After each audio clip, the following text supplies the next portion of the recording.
Hi, sites. Hello? Check 1, 2.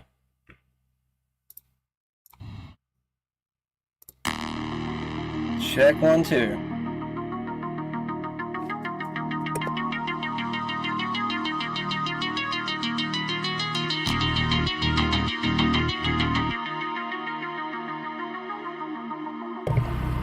Mic check. Okay. How we doing, everybody? Had a quick mic issue that we just fixed. Ty Sites, a Shadow Games report. Doing part 5 of Assassin's Creed Rogue today. Not how I expected to start my show. I thought I had my mic on. Okay, well, either way, we are going to do about 30 minutes to an hour and a half of news before we get into the game. It's probably going to be an hour and a half. Way too much news. We still got some news that I didn't even cover yesterday to kind of pile back through. There's some kind of important details here and there that I kind of wanted to hit on. So, yeah. I normally only do that if it's relevant. But anyways, let's go ahead and get through these headlines and we'll jump into the content for today. Pete Hegseth's memo. That's not what I want. Pete Hegseth's memo allows off-duty troops to carry firearms on bases. I guess he's loosening restrictions for civilians? Off-duty troops. Okay, off-duty troops, so maybe not civilians. I thought I read civilians earlier. Artemis 2 crew heads to moon after flawless launch. Hell, I'm still kind of wondering if it's kind of like the whole Blue Origins thing. Didn't really come off as authentic. You had Katy Perry opening the hatch a little too soon, I think I remember. I don't know. I don't think there's as many oddities about this particular mission. Maybe it's real, but at the same time, they kind of put it together pretty fast, didn't they? I didn't even know it was happening. Like, it just kind of seemed like it just popped up all of a sudden. Maybe it was already planned. Maybe I just, didn't care about it enough just because there's so much other crap going on. I swear, I feel like that's what's really going on half the time is just most of these news articles are probably just distractions. Anyways, Trump shares Passover greetings from Oval Office. NCPC approves Trump's White House ballroom plan 8-1 despite court halt. Hyundai commits $26 billion to U.S. manufacture through 2028. Hegseth asks Army Chief of Staff General Randy George to step down. Vermont Labor Board orders state to end return to office requirements for employees. Mississippi lawmakers send bill that criminalizes abortion, inducing medication to governor. Artemis 2 is officially headed to the moon after test orbit around the Earth. I don't even think it's actually going to the moon, is it? As far as I'm aware, it's just going to orbit the moon. Correct me if I'm wrong, but I want to say that's what I read, I think yesterday. U.S. intelligence assesses Iran maintains significant missile launching capability. CNN. Well, yeah, that's CNN saying that. Well, I mean, I don't know. It kind of seems like they do. You got Trump saying that everything's decimated whenever clearly Israel's still taking hits. As long as those reports are true, I mean, who the hell actually knows? I mean, Israel kills half the journalists that enter, well, maybe not Israel, but at least Gaza. So, I mean, are we even going to get true reporting from Israel either? I mean, we haven't really been hearing a lot, actually, from Israel. We've just been hearing mostly positive messaging, despite what the Iranians say, but I don't know. It's really hard to decipher who to believe in all of this, and I don't know, if you got military buddies, that's probably your best bet. I'm not really sure how much they're able to really talk about right now. I feel like, I don't know, Hegseth is cutting off the heads of generals and chiefs of staff, and what was it? Yeah, Chief of Staff Randy George. There was a few other ones too. We'll get to that in a minute. South Florida Vice Mayor's death investigated as domestic violence. Husband faces murder charge. Average U.S. long-term mortgage rate climbs to 6.4%, the highest level in nearly 7 months. Yeah, so much for the affordability messaging. Literally right before the war. Oh yeah, and, we might strike Iran over the weekend. Possibly, who the hell knows? Like, they say that we're not going to do anything and the war is winding down, but they've been saying that for weeks now. What do you do with that? Drug makers to face 100% tariff unless they cut prices to produce drugs in U.S., Trump administration says. Better oversight, too. Why did we even want other nations to make our drugs? Pretty crazy. Trump's White House ballroom gets final approval days after judges ruling halting construction. Trump says he'll sign order to pay all DHS employees as shutdown continues. I'm still kind of curious on what the hell that even is. I thought we funded DHS last year with the One Big Beautiful Bill. Was that only for ICE? Because I think ICE is a part of DHS. That's why I'm just kind of confused. What the hell is going on with this? I feel like we're being lied to about this whole situation. Senate passes Bill 2 partially reopen DHS, setting up House vote. Trump says core strategic objectives in Iran are near completion without providing precise timeline. Yeah. Kind of getting tired of hearing that. I think most people are too. Let's go ahead and jump into some of today's headlines, and I'm going to also cover a little bit. I might have covered this video the other day, but I kind of want to just point it out again, just due to the fact that I don't think it's being talked about enough. I don't think there's no community note attached to it yet. From Mario Nafal. Turns out Iran still has some fighter jets hidden inside secret underground air bases. Yeah. Seems like they're a lot more sophisticated with underground digging than anyone probably anticipated. Have we shut off a lot of the corridors of these tunnels? I don't know. Surely they have other ways of getting out of these things if, one tunnel is shut off. I would think that there's probably several escape routes, considering for how many soldiers there might be. But just to go ahead and show you this.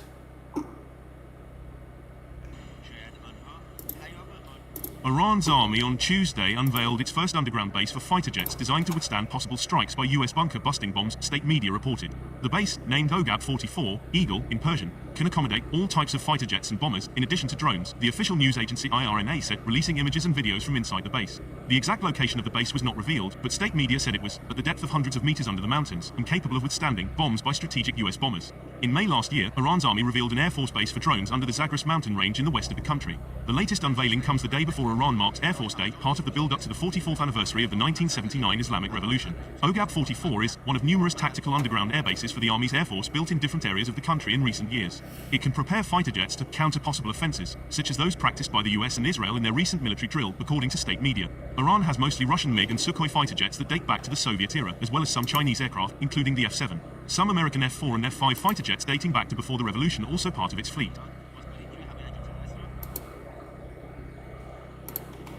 Pete Hegseth's memo allows off-duty troops to carry firearms on base. I'll let him finish that. Our great republic was founded on a simple yet bold idea. Our rights as citizens are not granted to us by government, but instead by God. 250 years ago, the Revolutionary War was fought to secure our God-given rights.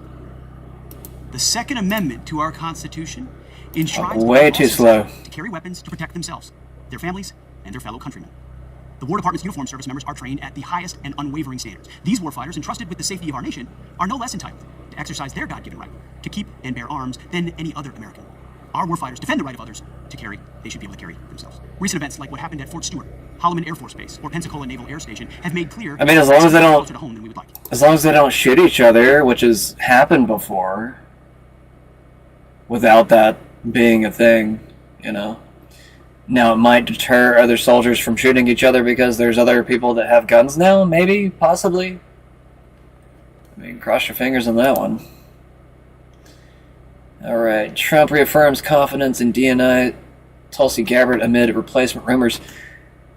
That's hilarious. I just made a post about this. This just happened 23 minutes ago. Well, I think I made my post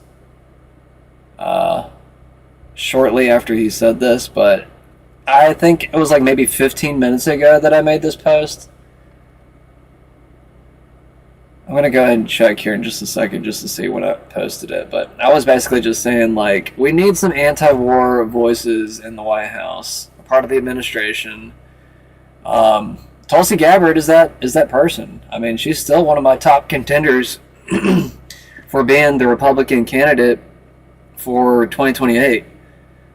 I'm not saying she's the top person. I'm still trying to figure out who that top person is for me. Like, if I was going to pick anybody. But I actually think I would pick her over RFK, which I know, you know, people are going to hate me for saying even RFK at all. Because, you know, his affiliation and favoritism towards Israel, I mean, that's not why I like him. I think he has... I don't know. I think he's undercover, actually. I think he understands the threat that his brother... or not brother, I'm sorry. Is it his father? I can't remember the exact relationship to JFK. Is that his father? I want to say it's his father. I can't remember exactly. Maybe it's his uncle. I don't know. Either way, his relationship to that family, he probably knows what the hell happened. I mean, if he knows about all these other crazy things in the world, and, you know, about food poisoning and blah, blah, blah, like all these different, you know, the vaccine and autism, everything else. I don't know why I said food poisoning. That's more like vaccine poisoning. Anyways, you get what I'm saying. I think he's obviously fighting for good. Whether he's misled on Israel, I think obviously a lot of people were misled on Israel. I've seen lots of people change their mind within the past 2 or 3 years. This is actually what my episode tonight was going to be about. Betrayal for good. What is betrayal for good? Well, you're betraying the traitors that were already betraying us to begin with. So, you know, you hug up to them, you pretend to be their friends, you betray the traitor. You betray for good. It's not a hard concept. I mean, if you are dealing with an enemy that is constantly betraying people, you naturally kind of have to join the club to some degree. You have to fight fire with fire. And what's crazy about it is that it works. I hate that it does work, but if you want to fool the enemy, you do the same thing that they're doing. You betray. You deceive. You find out everything that you need to know about them. You learn their history. You might even go as far as blackmailing them. I mean, you don't have to go that far. I'm just saying, you know, as an example. But anyways, back to this. Advisors close to President Trump were pushing to move Pam Bondi into the role of Director of National Intelligence, replacing Tulsi Gabbard. President Trump shot down the idea, saying he wants to keep Tulsi in her role. Thank you. Now, Trump has been saying some good things over the past few days really. I have to give credit where it's due. A lot of people are shitting on Trump pretty hard right now, and I have been too. You know, we all have shit to throw. But we also have to point out where he's doing a little good, and, you know, like, let's give this guy some room to breathe. Like, maybe he is betraying for good.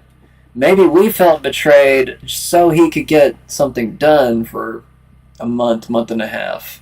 I don't know. I mean, I'm just trying to speculate. I'm trying to give him some leeway.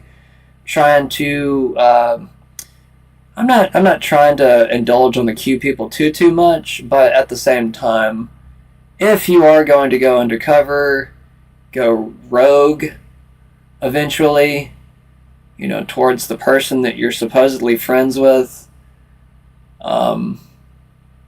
There's lots of people that think that Trump is possibly, what's the word for it? Possibly deceiving, committing subterfuging. I don't know if that's a word, but subterfuge. That's basically where you deceive and lie and cheat and steal and do everything you need to do just so you can subvert your enemy. And if that's what he's doing, he did a pretty good job. I'm not saying that's what he's doing. Because, I've been calling him a traitor just as much as everybody else has been the past few weeks. I'm just trying to, argue for the other side just a little bit. I know people will hate me for arguing in Trump's favor, but, I literally just made a post to the White House saying, don't get rid of Tulsi. And sure enough, he's saying something similar right here, so let's give it a listen.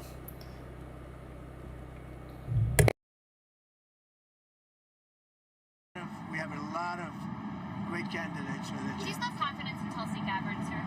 Yeah, sure I do. Sure. I mean, she's a little bit different in her thought process than me, but that doesn't make somebody not available to serve. Is she on the same page I with would you? say that I'm very strong on the fact that I don't want Iran to have a nuclear weapon. Because if they had a nuclear weapon, they'd use it immediately. I think she's probably a little bit softer on that issue, but that's okay. Some people are. Most people aren't. Most people are saying thank you very much for doing what you did. They are decimated right now. They're going to give up nuclear weapons. They're going to give us the nuclear dust. They're going to do everything that we want to do. And you know what? They're going to go on and maybe have a great country again. But if they don't do that, they're not going to have a country. They're not even going to have a country. So she's softer on that issue, but I have other people, not too many. That's an issue that we've had great support. You saw the CNN poll where Trump with MAGA, and I think MAGA is most of the Republican Party, is 100% approval. In fact... Okay, that's a lie. It's very good, actually. That's a lie. I'm really upset about that because, by the way, this is another... I forgot about this. Trump was talking about not having the negotiators killed, so he didn't want to say their name, and then people figured out who the negotiators were. So the Pakistani intelligence service, which is interesting because we've certainly not always seen eye to eye with the Pakistanis. Been plenty of issues there. The Pakistani intelligence services reportedly got information that the two negotiators from the IRGC that the United States was negotiating with this week were about to be assassinated by Israel. And the Pakistanis took that information to Trump, and Trump went to Israel and said, don't fucking do that. The Israelis were going to do that. Now, there was another report that is not, this one was less sourced and all that, but apparently there were bombs that dropped in Iran in buildings very close to where the Pakistani ambassadors are. Shortly after that report. Now, maybe that's an accident. Dude. Maybe it's a coincidence because they did miss. As far at the time of this recording, those people are alive. You don't want to drag them into this, bro. It's like on the one hand, Trump, don't kill the negotiators. Israel, we're going to kill the negotiators. Pakistan, hey, Israel's going to kill the negotiators. Trump to Israel, don't kill my negotiators. Israel, let's kill the Pakistanis. Like, what the fuck are we doing? What are we doing? Why is this happening? And in the middle of all this, my favorite guy, Smotrich. Very sarcastic way of saying that, by the way, in case that wasn't obvious. The finance minister in Israel has openly declared publicly, this is a very powerful man, that the separate war that's being prosecuted in, I'm saying prosecute, I don't know if I'm using that term correctly, but you get what I mean. It feels like a prosecution, right? The war that they are doing in Lebanon, again, under the guise of this war in Iran. It's like, oh, throw the Americans at Iran. We'll just, fucking increase here. Basically, the Israelis have displaced up to a million Lebanese at this point. It may be a higher number. It's more. It's more now. Yeah, I think it's like 1.8. What? Jesus Christ. I can confirm. A lot of Lebanese Muslims, a lot of Lebanese Christians, all different people from Lebanon. It's awful. And they've displaced all them up to the Litani River in Lebanon. And Smotrich has openly declared that Israel should put their new borders at the Litani River, which is not helping beat the allegations of the greater Israel idea, which he talks about openly that they're biblically promised and is backed by Ted Cruz, who defends him more than he defends his own wife. Anyway. There was also a headline that came out of Sky News that they later deleted where it said, 400 dead in Lebanon war, 2 Israeli soldiers killed. Meaning, it's like, yeah, there it is. referring two Israeli soldiers killed as attacks in Lebanon leave nearly 400 dead. And like, I don't love the nitpick language. Obviously, people mess stuff up when they're putting headlines, but this just seems to be the story where it's like, over time, in this case, you have Israel starting this right here and going in under the guise of we just want to take out Hezbollah. Meanwhile, they're just taking out residential buildings everywhere and killing people and displacing people. You know, it's like, oh, 400 are dead, but by the way, 2 soldiers were killed. Who's doing the killing? Like, I don't want to be like, oh, you know, where it's matter, but sometimes they do. And then you look at the West Bank and the illegal, according to every international law, settlements that are going on there. And I don't believe every single video I see. I know there's propaganda. I know there's AI. You gotta be careful with that. You have to say that. But like, what was I seeing the other day? There hasn't been a single person charged in the West Bank, a single Israeli charged since 2020 with murder. And just since October 7th, 2023, between October 7th, 2023 and I believe October 2025, over 1,000 Palestinians were killed in the West Bank. Nobody charged. All accidents. Israel makes the case for defending them in their interests virtually impossible with every action they take. And I have created a hard line here, especially with the moment of them, clearly by the admission of people in my own government, dragging us into a war where our guys are getting killed. And of course, I am also going to point out all the other innocents in other places that aren't from my country who are getting killed as a result of this war. I'm going to add to that in just a second. I want to look up how much, or I don't know what the actual amount of the IDF that is quitting right now, but they're supposedly quitting en masse. I don't know if that's propaganda. It's kind of why I want to check on that. But after I read this post. Alright, White House holding active discussions about others leaving the administration, including FBI Director Kash Patel, Army Secretary Daniel Driscoll. Is it Driscoll? Driscoll. Daniel Driscoll. Okay. And Labor Secretary Lori Chavez DeRaymer. But it's also from the Atlantic, so take that with a grain of salt.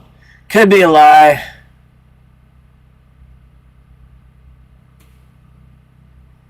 Yeah, I don't think he wants to get rid of Tulsi. He better not get rid of Tulsi. I'm going to be mad if he gets rid of Tulsi. Like, he can get rid of Pam. Pam's already gone. I think she's already fired. She's being moved to the private sector, he said. Noam was also moved to a new job. He kind of made it out as if she, I guess, was being promoted. At the same time, like, maybe these promotions are just fake. Maybe they are just actually firing her. What is this? I don't remember what this is. Sometimes what the mainstream media doesn't tell you is just as important, or maybe even more important than what they do tell you. Take, for example, what the foreign minister of Saudi Arabia is saying here. Have you heard anything about this from the mainstream media? What little trust there was before has completely been shattered. The targeting of Riyadh while a number of diplomats are meeting, I cannot see as coincidental. And I think that's the clearest signal of how Iran feels about diplomacy. It doesn't believe in talking to its neighbors. It tries to pressure its neighbors. The kingdom is not going to succumb to pressure. And on the contrary, this pressure will backfire. Will backfire politically, will backfire, I believe, morally, and certainly, as we have stated quite clearly, we have reserved the right to take military actions if deemed necessary. I think it's important for the Iranians to understand that the kingdom, but also its partners who have been attacked and beyond, have very significant capacities and capabilities that they could bring to bear should they choose to do so. And the patience that is being exhibited is not unlimited. Do they have a day, 2, a week? Does it, I'm not going to telegraph that. I would hope that they understand the message of the meeting today, recalculate quickly, and stop attacking their neighbors. But I am doubtful that they have that wisdom. I think the fact that, as I said, I think that they have attacked us is something that cannot be justified. So I won't get even into this argument of tying what they're doing to our countries to the American operation. To me, they are 2 separate issues. And regardless of any other factor, I'm not going to justify or allow this equivalency between the war that Iran is engaged in and the war Iran is trying to draw me into. Huh. Weird. Mainstream media's not telling you about that, huh? Well, if they did tell you about that, they probably haven't told you about this either. Colleagues, you learn who your real partners are when the pressure rises. Not in what they say, but in what they do and how they show up. And nowhere that is clearer than in the relationship between the UAE and the United States. Across security. Across security. Investment, energy, technology, healthcare, education, and much more.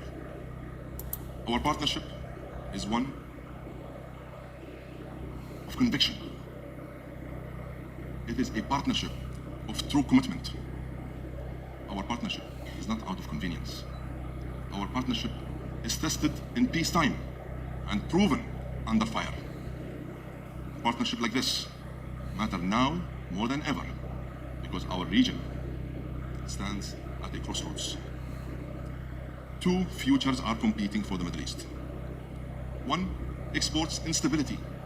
The other one builds industry. One invests in proxies. The other invests in progress. One seeks to build bombs. The other seeks to build bridges. The UAE made its choice a long time ago.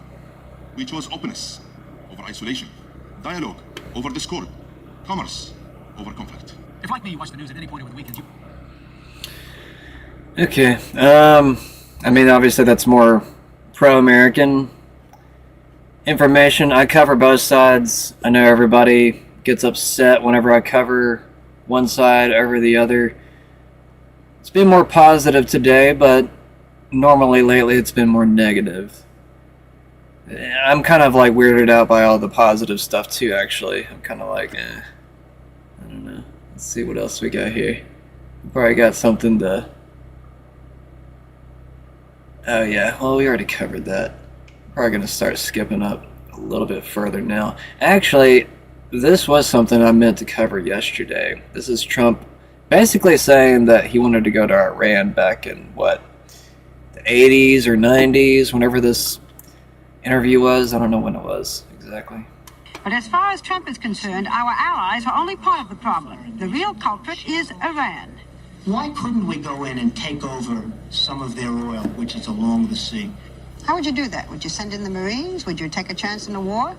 Let them have Iran. You take their oil. That's what How? How? I mean, do we want a war? What do you mean go we in, take their oil? You go in. You're How gonna have do a we war, go Barbara. in? You're going to have a war by being weak. Okay, how do we go in? What do we do? Excuse me. Yeah? You're going to have a war, and it's going to start in the Middle East. What if the Soviet Union said, you do this to Iran, we're going to come in? Where's his reasoning? The next time Iran You're gonna have a attacks this war. country, go in and grab one of their big oil installations, and I mean grab it and keep it, and get back your losses, because this country has lost plenty because of Iran. But as far as Trump is concerned, our allies are only part of the problem. The real culprit is Iran. Why couldn't we go in and take over some of their oil, which is along the sea? DD Geopolitics puts out IRGC announces Wave 91 of Operation True Promise 4 has begun targeting U.S. steel facilities in Abu Dhabi, U.S. aluminum industries in Bahrain, Rafael weapons industries, I guess that's Israel, U.S. military hideout near Manama. Dozens killed and wounded. Al Tanf, Pal Machim, and Ben Gurion air bases.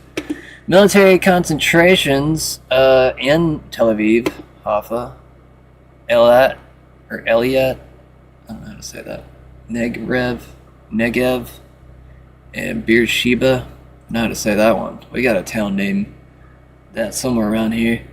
U.S. bases at Ahmed Al-Jabad, Ali Al-Salem. Alright, I don't want to fucking say all these stupid ass Middle Eastern names. Anyways. Hopefully he speaks English here. Hopefully I translated it. Bismillahir Rahmanir Rahim. Never mind, he doesn't. Okay. America and the Zionist regime should expect far heavier and more devastating strikes. We warn residents near facilities linked to the U.S. and Israel to distance themselves from those sites. I wonder what's Iran's end game here? Like, how does this end for them? I kind of wonder. We're just basically given to their demands, or what? Iran launches strike on Oracle data center in Dubai, says IRGC. I just can't believe Trump made all those deals last year, and then all of a sudden, he's allowing all this to occur at this point. He wants to withdraw, just basically leave the problem to everybody else. Just, wow. Israeli strike struck the home of senior Iranian figure Kamal Karazi, a key player in back-channel efforts with Pakistan to negotiate a ceasefire between Tehran and Washington.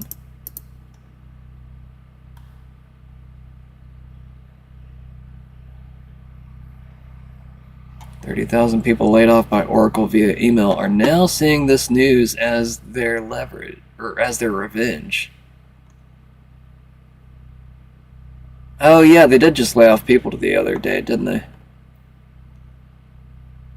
Let's see. Oh yeah, this is another pro-American message. I'm not saying you gotta believe it or anything. It's just more or less like, sometimes you listen to the other side just to like kind of hear how they think. At least that's what I do. I might not even play the whole video. Yeah, so without giving away too many secrets, when we take a look at, the members of the 1st Brigade 82nd Airborne, 75th Ranger Regiment, members of the 75th Ranger Regiment, Special Forces Operational Detachment Alphas, SEAL teams, and several other military members who are over in the area, we brought in about 4,000 additional combat troops to go on the ground. 82nd Airborne, they're designed to be surrounded. Anybody that's seen Band of Brothers, that was the 101st, but you're designed to be surrounded. That's going to be your primary security force to the ground, locking down those areas. And there's 2 primary areas that we're really concerned about, 3 technically, but 2 big ones. One's going to be the Isfahan nuclear facility right outside of Isfahan, and the other one is going to be Pickaxe Mountain / Natanz. The big issue with these is when you look at Isfahan, it's sitting right about, outside, a couple miles outside of a city of about 2.2 million people. And you have an estimated anywhere between, I'd say, 30 to 80,000 enemy fighters that could be within that particular region. And how many are going to be on those facilities is really the question. Obviously, we have air superiority, so we're going to be able to bomb the crap out of those places before they go in, send your ground troops, secure it, and then send in your special operations troops to go deal with the uranium. It's going to be a sustained operation. It's going to take a very long time. I was just looking at the tunnels outside of Pickaxe Mountain. Those suckers go up to at least 100 meters deep into the ground. They have 5 separate entrances that go in there, and they have been expanding on them for years. And it's high up in the mountain, so you've got all of these different complex issues that go into it. Long story short, hauling their uranium out, probably not going to do it. Blowing it in place, more likely case scenario. That was going to be my question. It would probably be... It wasn't there like a mission that they were putting together to haul out 1,000 pounds worth of uranium? Just craziness, man. Craziness. And just like, I think I mentioned this the other night, a land invasion in the modern age, like just out on the field, no camouflage, like you're just like an open target. Even like invading Karg Island, you're an open target the entire time. The Iranians, they get a lot of their satellite imagery from China. Like China's giving them mostly intel, the same way that Israel, I guess, provides intel in some ways. I feel like we don't really need them for that, but, whatever. And the same thing for Russia. Russia has advanced satellites as well. So, anyways. I don't even know if I want to finish that video. It's basically just him talking up this battle plan that just, I don't know, I'm just like, wow. Like, at least do it at night, guys. Like, do it so they can't see you or something. I don't know. Maybe get some cooled suits so that you can like appear invisible to thermals. I don't know what the solution is, but you definitely can't do it during the day. I swear to God, if they do like a daytime invasion, like they did that daytime air raid, absolute nonsense. Like, can we please have some strategy? Like okay, like the whole Venezuelan like president raid, that seemed masterful. Like, this is just a sloppy, retarded mess. And I don't know, maybe it's supposed to look that way. Maybe it's supposed to be some drunken monkey strategy. I don't know what it is, but either way. Yeah, I'd call it medium confidence based on the general accuracy of these types of sources, but had more than 2 now. Medium confidence, like you were wrong about him leaving a few months ago. Talking about Kash Patel, he was saying that Kash Patel and Dan Bongino were going to leave. Now, Dan Bongino did leave a few months later from his prediction. It didn't happen near to the time period that you said, Kyle. Got to point that out just a little bit. But also, he said medium confidence here. It's almost like this is just like, will pushing, I like to call it. Or like just wishful willing into the universe, where you're just wishing for something to happen. I mean, I kind of want Kash to go too at this point, but, who you're going to replace him with, like, I'm just scared that we might replace people with worse people, Like, who are the better candidates after a certain point? I mean, make sure that we have good replacements. I mean, there's lots of talk that we're replacing Pam Bondi with, Todd Blanche or Zeldin. There's different people throwing up the idea of trying to throw Matt Gaetz as AG. I don't know how that would work, but I mean, I don't know. He's popular for the idea for some reason. I mean, he does say a lot of the right things towards Israel and the war and everything else, so maybe he would be. I don't know. I really don't know. He's got a weird-looking face. That's how I judge him. Alright, Howard Lutnick explains exactly how President Trump's new executive order will restrict mail-in voting. The states, right, run these elections. They will, if they want to use the U.S. mail, the U.S. Postal Service, they're going to get a barcode from the U.S. Postal Service, and they're going to put that on the envelope, and we will have one envelope per vote. None of this time where we have no idea, there's no observers to mail, there's no envelopes, there's no certainty. That's all going to go away, and what the president is doing today is he's going to make sure that mail-in ballots are safe, secure, and accurate, and will have a clear distinction. If you voted by mail, you will have it on the envelope. Obviously not on the ballot, but on the envelope. So we will know 1 million mail-in ballots. There'll be 1 million envelopes, and you'll be able to know exactly, correctly, that citizens voted. And this came up with some great legal minds. They looked at the various documents and everything that was going on, because the cheating on mail-in voting is legendary. It's horrible what's going on. And it's very clearly covered, very, very clearly. So I think this will help a lot with elections. We'd like to have voter ID. We'd like to have proof of citizenship, and that'll be another subject for another time. We're working on that. You would think it would be easy. It's a 98% issue for Republicans. It's 86%. The thing just came out of poll. And it's 86% with Republicans and Democrats, not leaders, because the leaders of the Democrats cheat. And the only people that don't want to do voter ID are people that cheat. There's no other reason for it. Proof of citizenship, they want to be able to cheat. There's no reason. They have all sorts of reasons, excuses, but it's all nonsense. They want to cheat. But the Democrats themselves are very high. It's a very positive, very, very good thing. The Democrat voters, the Democrat leaders, guys like Schumer, who are corrupt, they want to use it for cheating because their policy is so bad. Think of their policy, open borders for everybody, with people pouring into our country from countries all over the world. Think of you look at, just take any issue, take anything, everything they have is so crazy. But the fact that they don't want to sign voter ID is another issue. It's a big issue. The fact that they don't have proof of citizenship, that they...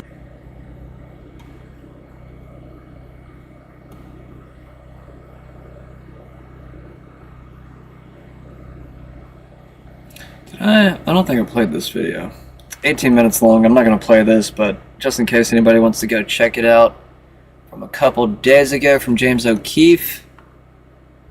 Investigates election fraud on Skid Row, Part 3. I'm not going to play it here, though. Starmer just effectively removed Britain from the Five Eyes. Israel just shut the door on Britain. Not behind closed walls. Not through quiet diplomatic whispers. In front of the entire world, Benjamin Netanyahu personally signed an order banning every single British government official from setting foot on Israeli soil. Every diplomat, every minister, every government representative, blocked, rejected, turned away. And what triggered this was not an accident, not a misunderstanding, and not a miscommunication. It was a calculated series of moves made by Keir Starmer that have now set off a chain reaction so severe, so fast-moving, and so potentially irreversible that it is reshaping the entire balance of power in the Western world. What you are about to hear is not what the mainstream media is covering.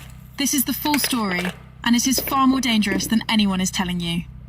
To understand why Netanyahu responded with such speed and such force, you have to go back 4 days before the ban was announced, because the headlines are giving you the ending without explaining the beginning.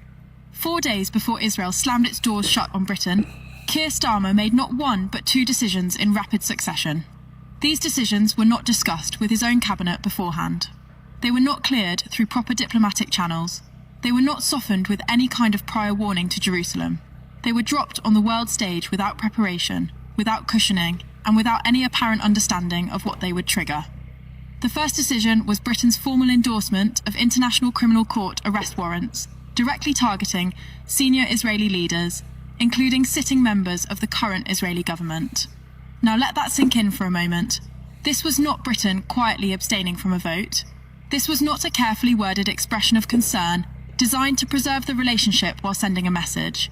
This was Britain putting its official name, its institutional weight, and its diplomatic credibility behind warrants that classify the democratically elected leadership of a sovereign allied nation as war criminals.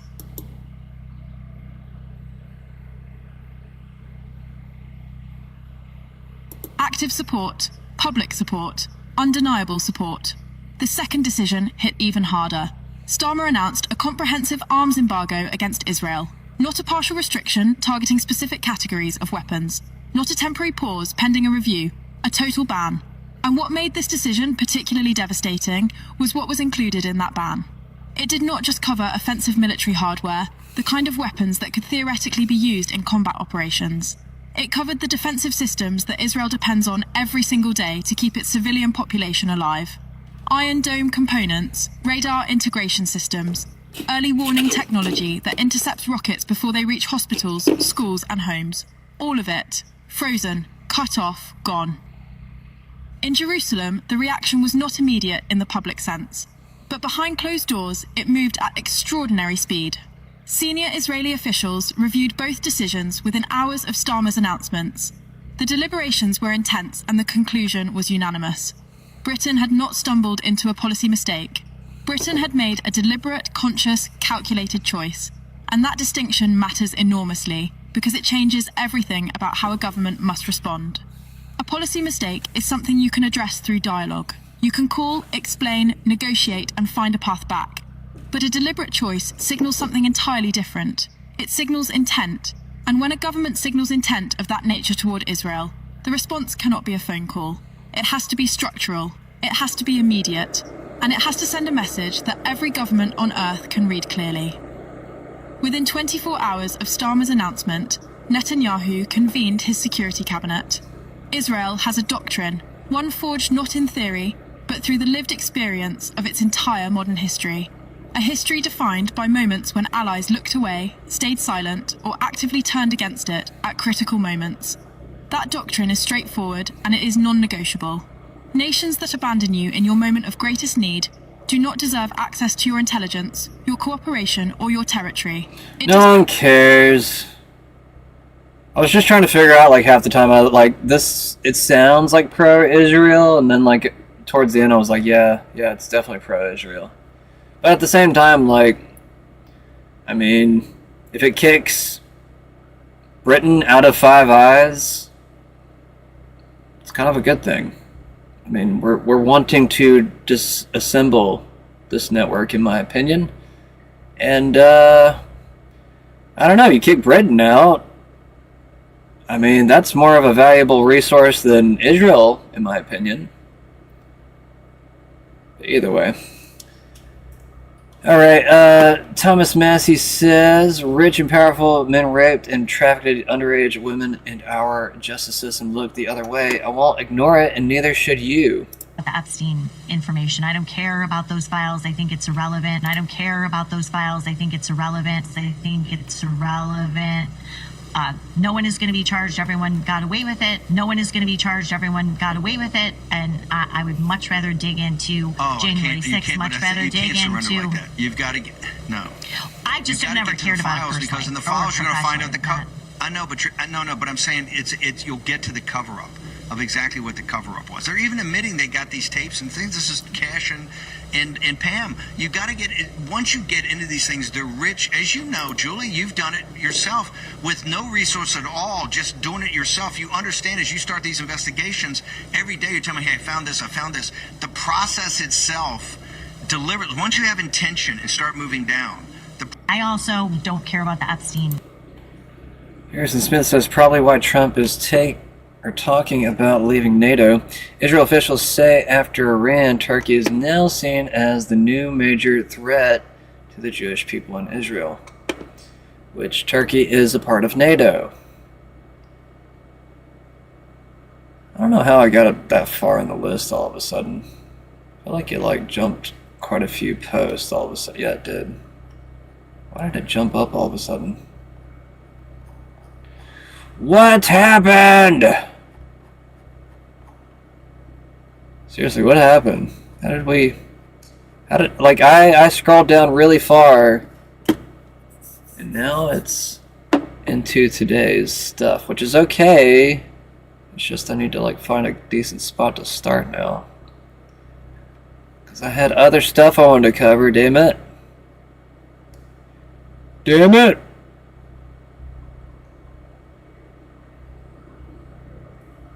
Lee Zeldin just confirmed it. You know what? Lee Zeldin, is that the Zeldin they're talking about for AG? Is that, or is it a different guy? He wouldn't be too terrible. I don't know if he's qualified, but he wouldn't be horrible. He wouldn't be the worst choice if that's the guy they're talking about. It might be a different guy. There was something I was wanting to cover though down here. What are these things in their head?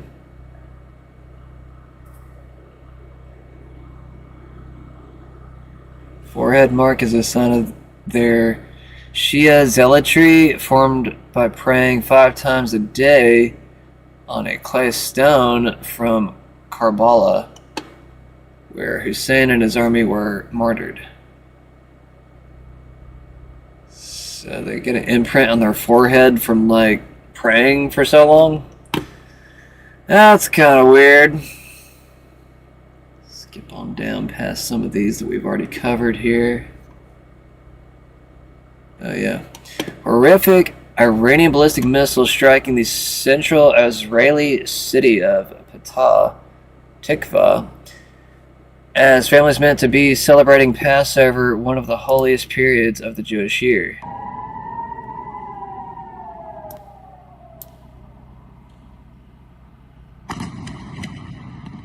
Oh, it knocked the camera up.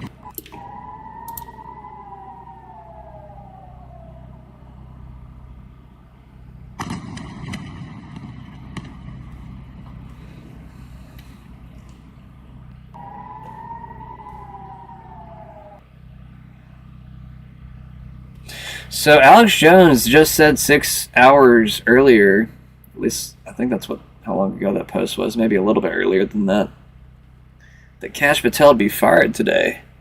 Doesn't seem like that's happened yet. I don't know. Maybe they're paying attention to Kyle Seraphin to see who will tip off Kyle. Sometimes I kind of wonder about that. Alright, we already said that one. This is a weird account. I keep reposting it just because I think it's kind of interesting, all the stuff that they put out. They're kind of well-made posters about all these wishful thinking ideas that the Trump administration, bought our votes with, but then didn't actually implement. Here it is. What is today? Today is Liberty Day. Didn't he just declare today is Liberty Day last year for the tariffs, and now there's no celebration for this day? We get some people fired today. That's kind of a little bit to celebrate, but at the same time, we're just kind of nervous now. We're who the hell is he going to put in, and are they going to be worse?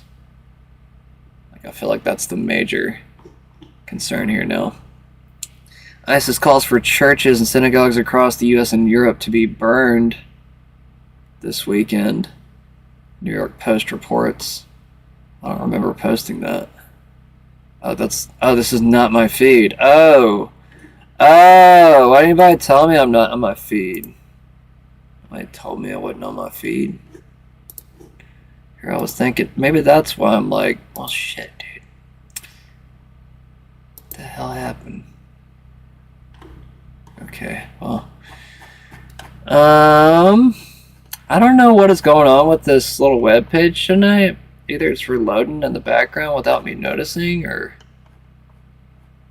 it's almost like I kept on thinking I was on my page, and I guess I wasn't. I don't know when it switched. I guess maybe I hit back a little too far earlier. Either way, on to the next thing.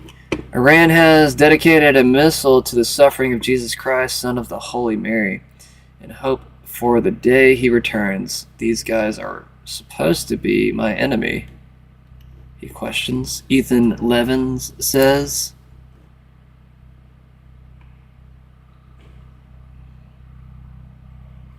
I don't know if I really like people putting Jesus or anybody on a missile. I don't think that's a way to send anybody out, if you ask me.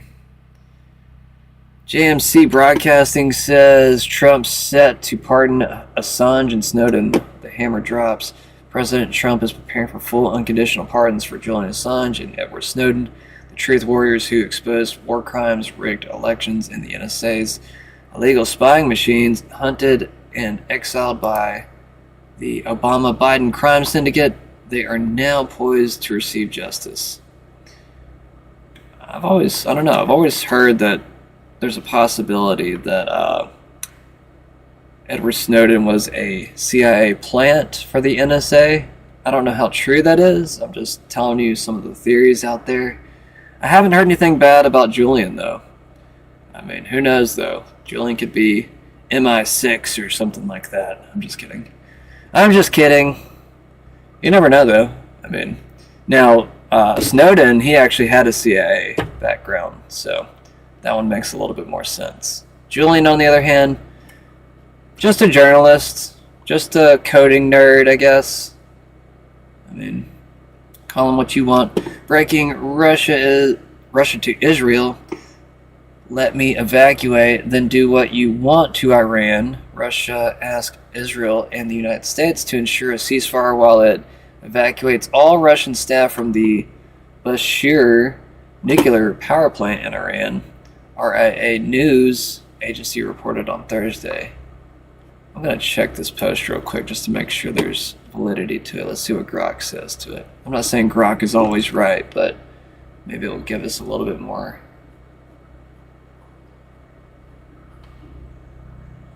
Oh yeah, I was going to cover that one post too. Alright, I need a place to stop, like right in here. Already covered that video. This guy's got an interesting theory on human-alien hybrids. I'll make sure I cover most of today's news, though.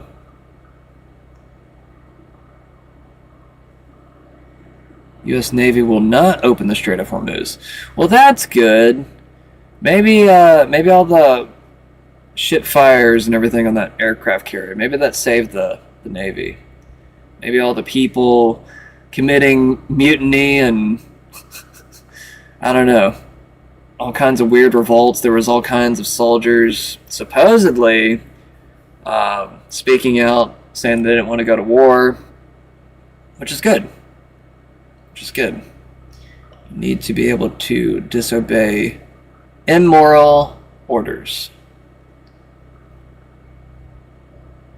So I did cover last night's speech. I shouldn't really have to jump back into that.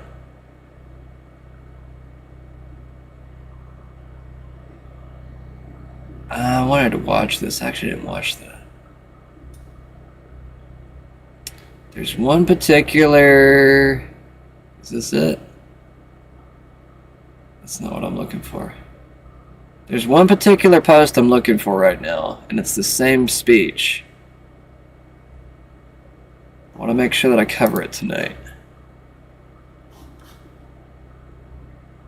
Alright, Russia requested Israel and the U.S. observe a ceasefire to safely evacuate over 200 Christian staff. The Post-alarmist headline interprets the request as giving Israel a free hand against Iran, but official reporting emphasizes safe passage for convoys without explicit endorsement of strikes. Huh. So it might be partially skewed. That's what that's saying. Iran says it has a list of bankers and hedge funds that met and decided to hold Washington's Iran war policy hostage. It plans to release the names. That's from the general. He tends to be accurate, so that's usually why I will repost most things from the general. I'm not saying he's always accurate, but Cag Drogo here. I think I covered this yesterday with the Easter Sunday stuff. Guess I can cover it again. On Good Friday, the Son of God was nailed to the cross, crucified, and he died for all of us. It was a day of darkness, but it wasn't the end. By any means, it was not the end. On Easter Sunday, the stone was rolled away and the grave was empty. Christians everywhere rejoiced, and we continue to rejoice. Easter is one of the incredible days. He said we. I'm paying close attention to how Trump identifies as a Christian here lately. He did speak about evangelicals, I believe, at the same hearing. So, he did speak about them in third person as if he didn't identify with them. So that's another good point to kind of, latch on to, like pay attention to how people word their sentences. He did just use the word we, speaking as if he is a Christian. So, pay attention to that. I'll rewind just so you can hear it. The stone was rolled away and the grave was empty. Christians everywhere rejoiced, and we continue to rejoice. Easter. We continue to rejoice. We continue to rejoice. Incredible days. It was a miracle in all of history, the resurrection of Jesus Christ. It was one of the great, it was the great miracle, I guess. He told his followers, I am with you always, even to the end of the age, because of the events of Holy Week 20 centuries ago. People from every nation, language, and background can take on any difficulty, press through any trial, and endure any hardship. With Christ, not one thing can separate humanity from the powers of God's everlasting love. Across the generations, what happened on Easter has inspired his followers to love one another, to forgive, to do works of charity, and build the beautiful churches. And we have some of the most beautiful buildings in the world. To me, churches I love. I love great architecture. We have some of the most beautiful churches. Christians have opened schools, ministries, and hospitals on every continent to teach care and heal those in need. And they do it with love, and they do it with great affection.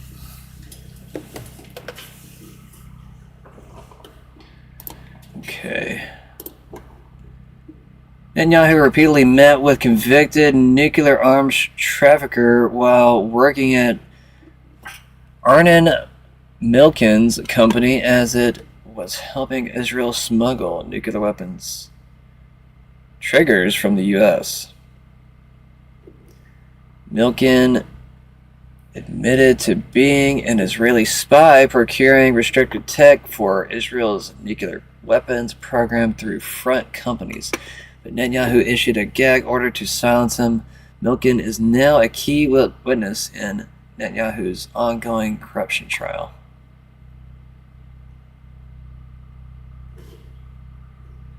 We can't take care of daycare. I covered this one yesterday for sure.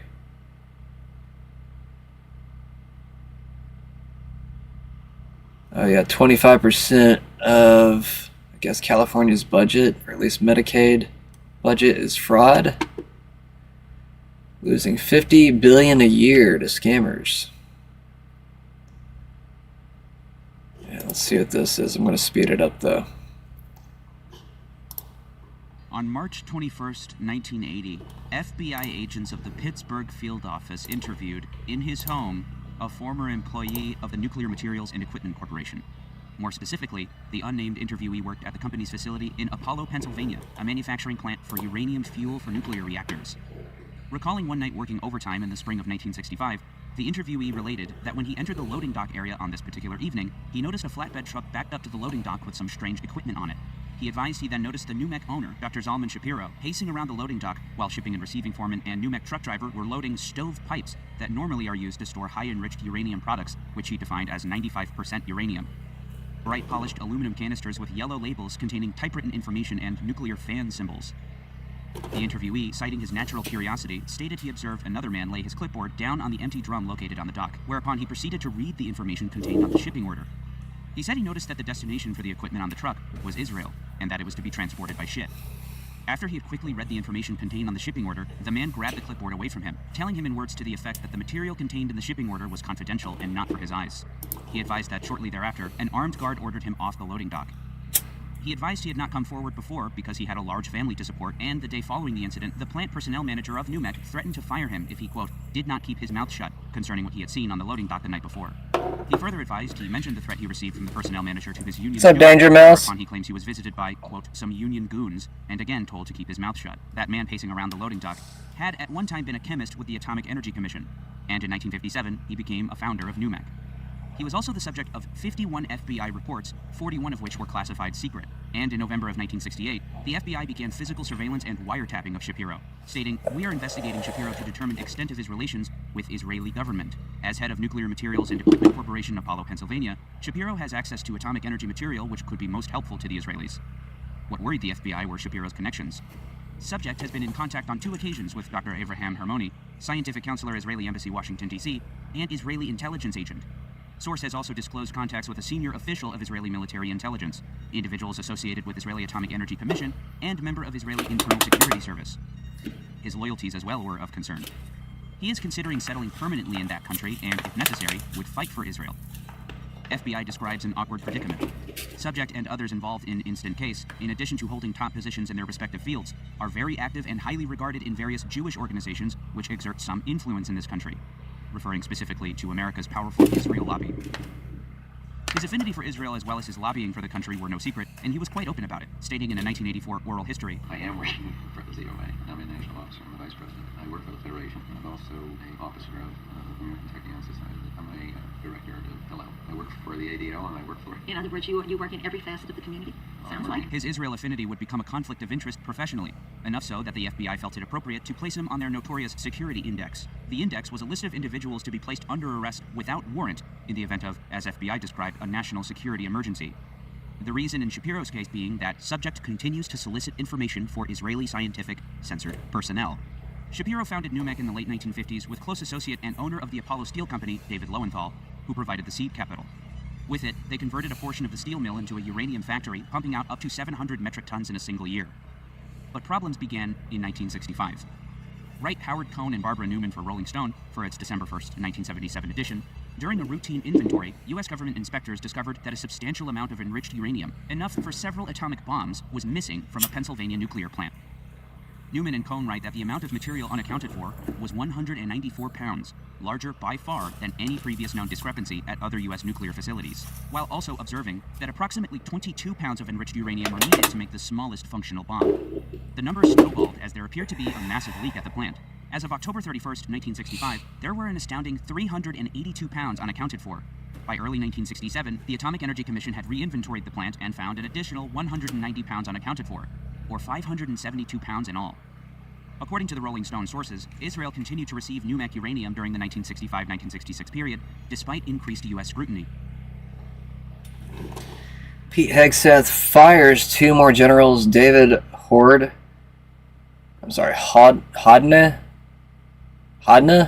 David Hod?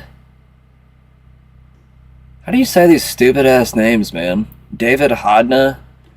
William Green Jr. alongside Army Chief of Staff Randy George from Reuters. U.S. intelligence assesses Iran maintains significant missile launching capability per CNN. Not saying CNN is a great source, but that's what they said.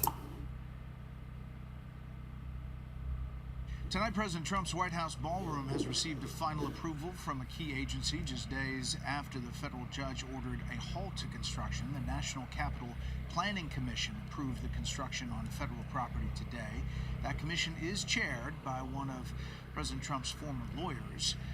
Today, the judge ruled in favor of a preservationist group that contends the president does not have the power to authorize the project without Congress. Tonight, President still be winning and winning big. And then, very importantly, I terminated Barack Hussein Obama's Iran nuclear deal, a disaster. Obama gave them $1.7 billion in cash, green cash. Took it out of banks from Virginia, D.C., and Maryland, all the cash they had. Flew it by airplanes in an attempt to buy their respect and loyalty, but it didn't work. They laughed at our president and went on with their mission to have a nuclear bomb. His Iran deal would have led to a colossal arsenal of massive nuclear weapons for Iran. They would have had them years ago, and they would have used them. It would have been a different world. There would have been no Middle East and no Israel right now, in my opinion, the opinion of a lot of great experts. Still be winning and winning. Ballroom approved. Who is it approved by? Capital Planning Commission. Whoever the hell that is. I guess it's for the Capitol. I mean, are they important? Are they important enough to be approved by? I have no clue. We already covered that video. Americans across the country are demanding Matt Gaetz be made the new Attorney General. I brought him up earlier. I didn't demand him or anything. I don't know who was demanding him. I just, he was the first person that popped into my mind because I know he thought about the position at one point. I'm not saying he's the perfect guy or nothing. I still think his face looks weird. I mentioned that earlier. Is this the video I want? No, it's not. Anyways, I found the video I want. I pulled it up. MJ Truth Ultra puts out President Trump, hint, hint. And this is a quote. I think I'll just let him finish the quote. Evangelicals and Christians, it's Christians. I think they like Israel more than Jewish people like Israel, if you want to know the truth. It's really true. I get so many coming up, but I don't know when that started. It did start. Not thousands of years ago, I can tell you. It started, but the love for Israel is great. You wouldn't have evangelicals. Very, very sneaky. He does this in front of evangelicals on Holy Week. I'm not trying to get too hoped up or hopiumed up or anything here. But this is interesting. Let's read this quote together, guys. Evangelicals / Christians. I think they like Israel more than Jewish people, if you want to know the truth. I don't know when that started. It didn't start thousands of years ago, that I can tell you. Okay, it looks like... Okay, that part is not a part of the quote. This is MJ Truth talking here. 1909, 1917, 1948. So MJ Truth is telling you something with those dates. He says Schofield Bible, Balfour Declaration, and statehood. So match up those with those dates, perhaps? Perhaps! Alright, back to this over here. It's just an important post, in my opinion. Just go with it, guys. U.S. Navy will not open the Strait of Hormuz. Those countries that can't get fuel, many of which refuse to get involved in the decapitation of Iran, we had to do it ourselves. I have a suggestion. Number one, buy oil from the United States of America. We have plenty. We have so much. And number two, build up some delayed courage. Should have done it before. Should have done it with us, as we asked. Go to the strait and just take it. Protect it. Use it for yourselves. Iran has been essentially decimated. Protect it. The hard part is done, so it should be easy. And in any We're just gonna leave now. We're just gonna devastate a country and leave. It'll just open up naturally. They're gonna want to be able to sell oil because that's all they have to try and rebuild. It will. So to those countries that can't get fuel, many of which refuse to get involved in the decapitation. Wow. Ty Blanche, one of the contenders for AG, I think. I mean, did he already get it? Oh, wait. Or no, I think he's still the... Yeah, he's still the deputy AG. Okay. I saw AG there for a second. I was like, wait, what? He already was the deputy, though. Right? I don't think he's very popular for the position. I don't know who the best person is. I mean, I don't know. Everything's just happening so fast. Alright. Pam Bondi is a great American patriot and loyal friend. This is Donald Trump, who faithfully served as my attorney general over the past year. Pam did a tremendous job overseeing a massive crackdown and crime across our country, with murders plummeting to their lowest levels since 1900. We love Pam, and when she will be transitioning to a much-needed and important new job in the private sector, I bet he's going to create a whole new job like he did for Nome. I mean, I'm just speculating there, but I still think that's kind of funny, because people were saying, like, Nome, she got fired, oh my god, and I was like, no, it seems like she got promoted. She's, like, overseeing the whole Western Hemisphere now. That's more than a nation. I mean, I don't know, maybe Pam will get some kind of weird superior role. Maybe she'll be the AG of the world. I shouldn't joke. Sometimes my jokes become true, and I don't like it. I don't like when my jokes become true. That's kind of fucked up, actually.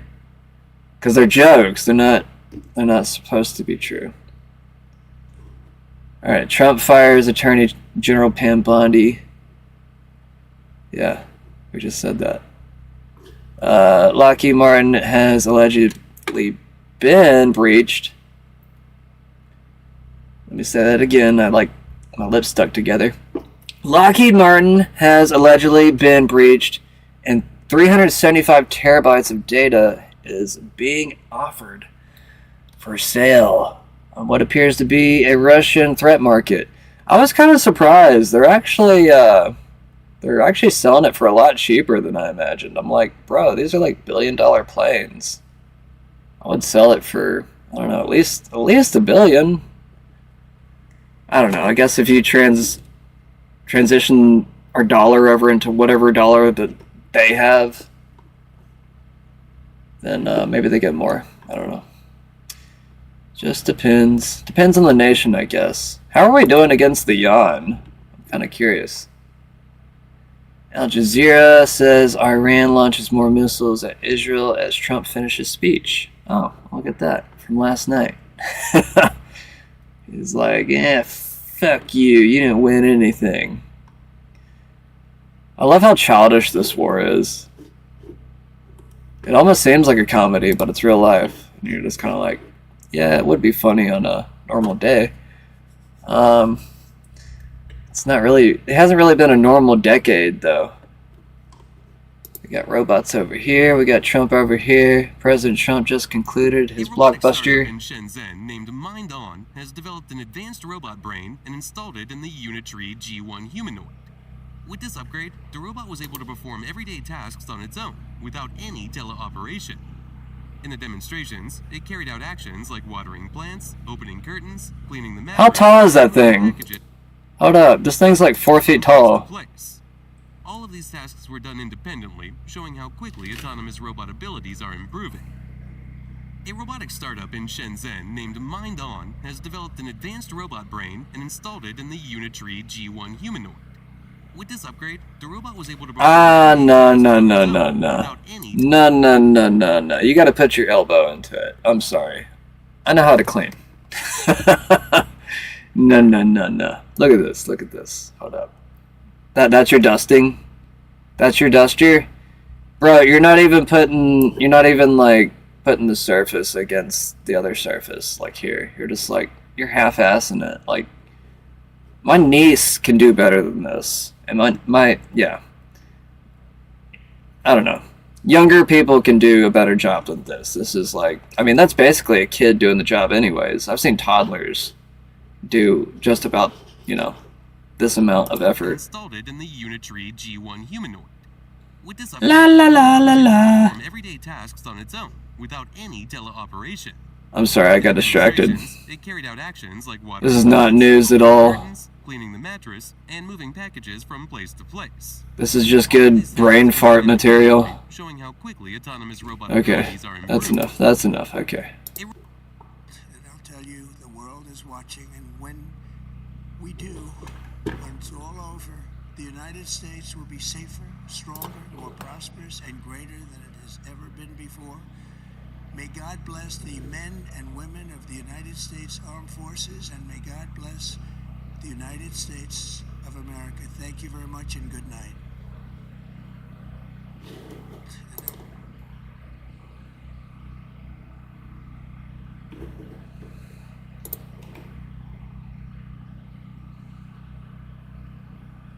Okay, so that's not even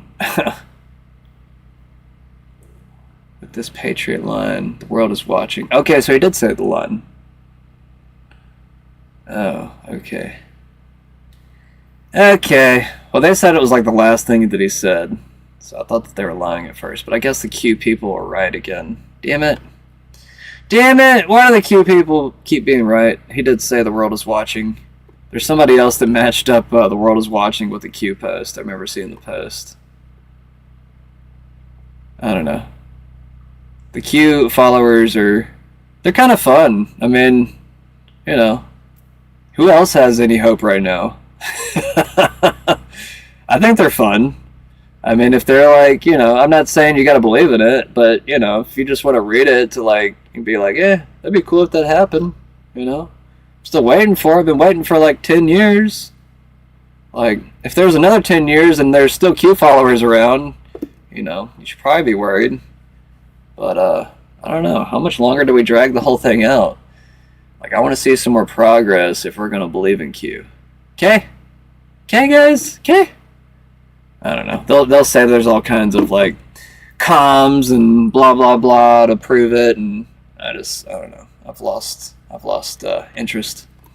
Jesse Kelly says Bukele didn't save El Salvador because he arrested all the criminals. He saved it because he removed the judges.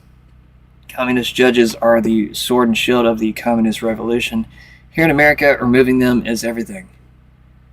Yeah, lots of people are just kind of wondering, when are we going to do something about these judges? Wait, what does this say? Trump administration must restore the legal status of potentially hundreds of thousands of immigrants. Oh yeah, because they want to give them, what was it, parole or something like that? I can't remember the word they used. It something like that. Iran says Israel will never be allowed to pass through the Strait of Hormuz, even if the war ends. Damn. Harsh. Trump is considering firing. Yeah, well, he did. So that's not news anymore. Oh yeah, that was from last night. So that actually was true. Nice. I was kind of wondering to myself, I was like, man, this better not be like just hopium the night before. It actually ended up being true. So that's good. Cool. We know that Remarks is a half-decent poster now. I don't know. Who did you get your information from, Remarks? That's kind of weird. I got some CIA ad earlier. I don't even know if it was an ad. For some reason, I had a CIA post pop up in my feed. It was like advertising for a, what was it? A lie detector, polygraph tester, I think it was. Polygraph detector person. Sounds like a decent job. I don't even know they did that anymore. Like, what are they using that for? I don't know. I guess they probably use it for a lot of things. They probably use it for terrorists, I would hope. I don't know, man. I have such a bad opinion and mood when it comes to hearing the word CIA. I just like instantly shut down inside. I'm just like, no, get it away from me. Get it away. White House spiritual advisor Paula White, which she kind of makes me feel the same way. For some reason, I was thinking Paula White was that person that said the N-word and got fired for it years ago. Or maybe they share the same name, I'm not sure. But there's some other lady, I think she like owned like a magazine or something, and she like got fired because she said the N-word. I don't know. Time's splitting apart from me. I didn't expect all this shit to last this long, so I'm just kind of like, hey, When does it end? When do we get to some type of normalcy, or does normal just not exist anymore? So that just like start being as weird as you people? Pakistan found out Israel was about to kill the 2 Iranian guys the U.S. was literally in the middle of talking to. The truth of it is you are here because of God and because of you.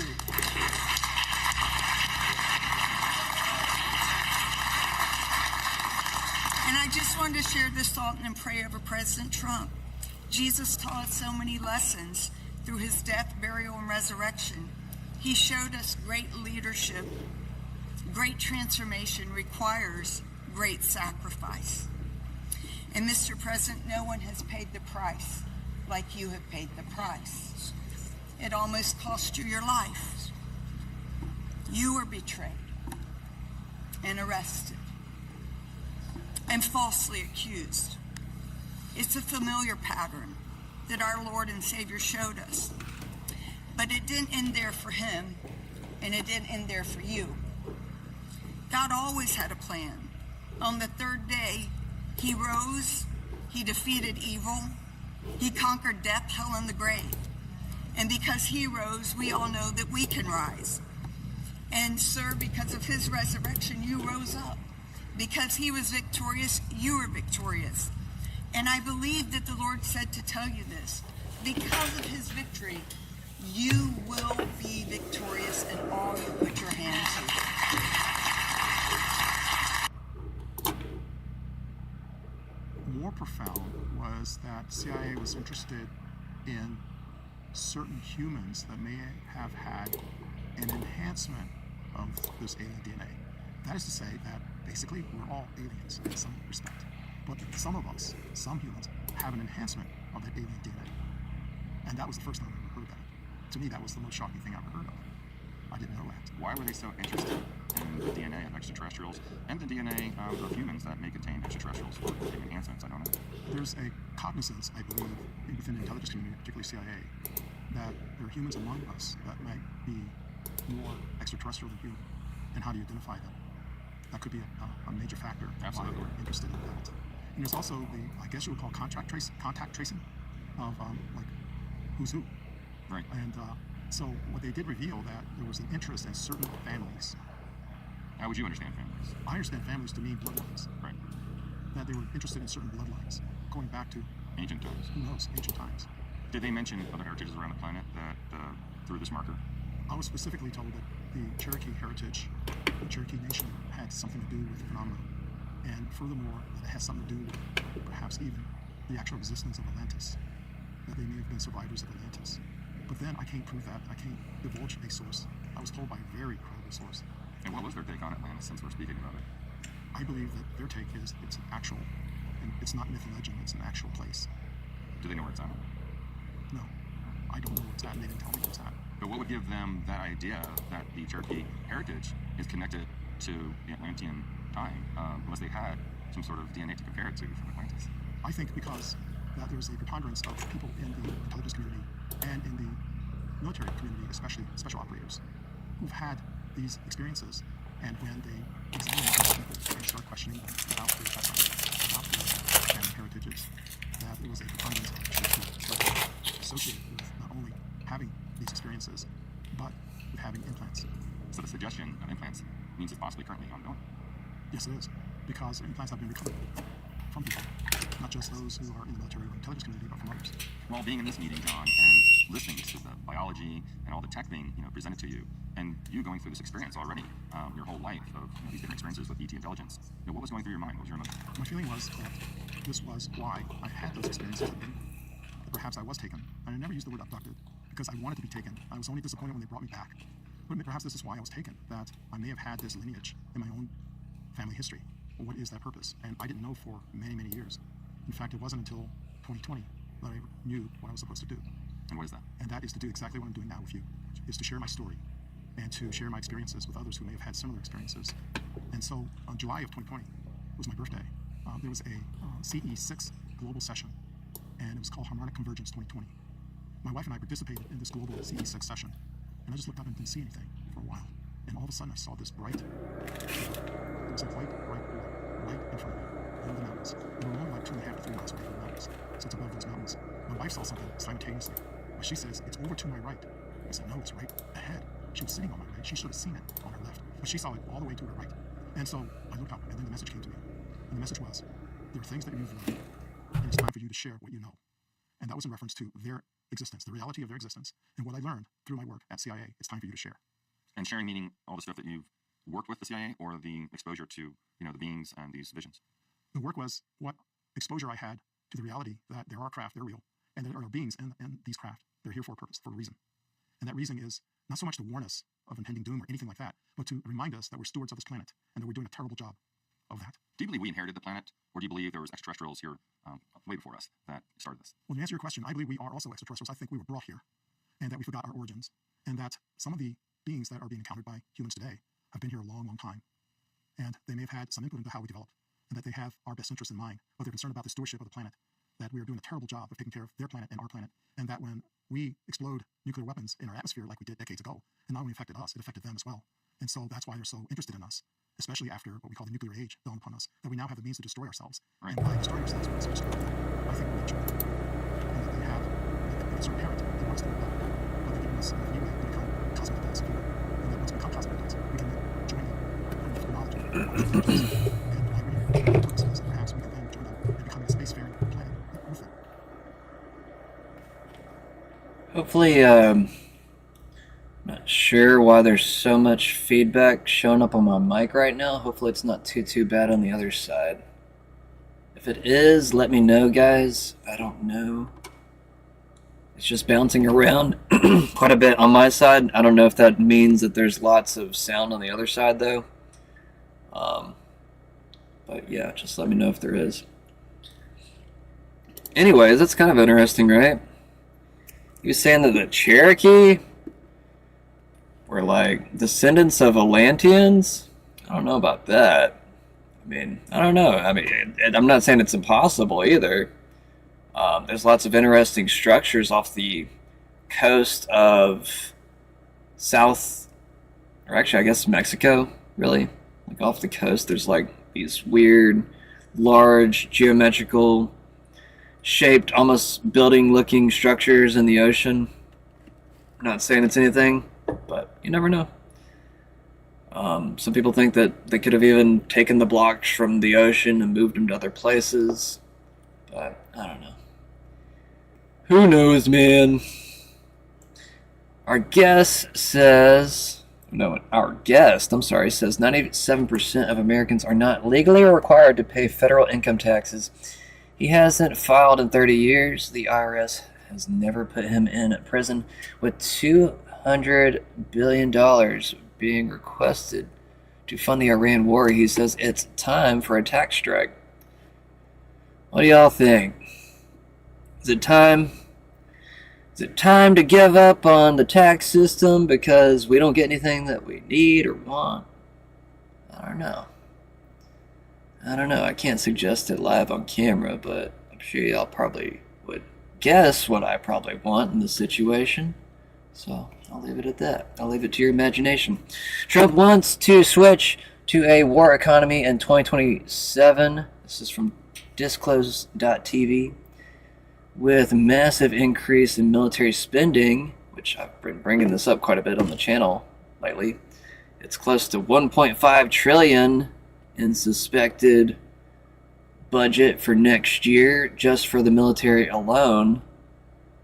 What in the world could they be spending $1.5 trillion on? I mean, yes, there is inflation, but is it really that bad? I don't know. Well, of course it is that bad. What the hell am I saying? Alright, military spending and cuts to healthcare and other domestic agencies to fund it. Yeah, fuck you, bro. Yeah, just cut it out of everything else to fund the war. And then you kind of are like basically forced to join the military just so you can actually get some type of benefit. Crazy. Ghislaine Maxwell has made it known that she feels no remorse for all the children she helped traffic with Jeffrey Epstein. Getting the game going in the background. That's from The General.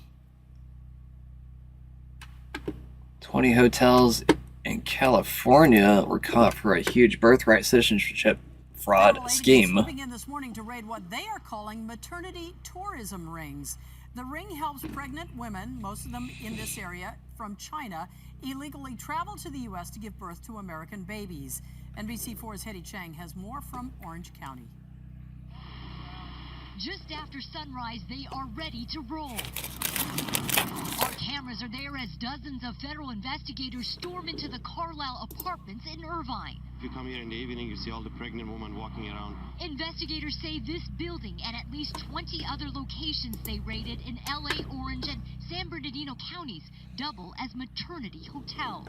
People who come from China to the United States for the sole purpose. Federal agents swooping in this morning to raid what they are calling maternity tourism rings. The ring helps pregnant women, most of them in this area from China, illegally travel to the U.S. to give birth to American babies. NBC4's Hetty Chang has more from Orange County. And this is really a great American mission. I think I covered that yesterday.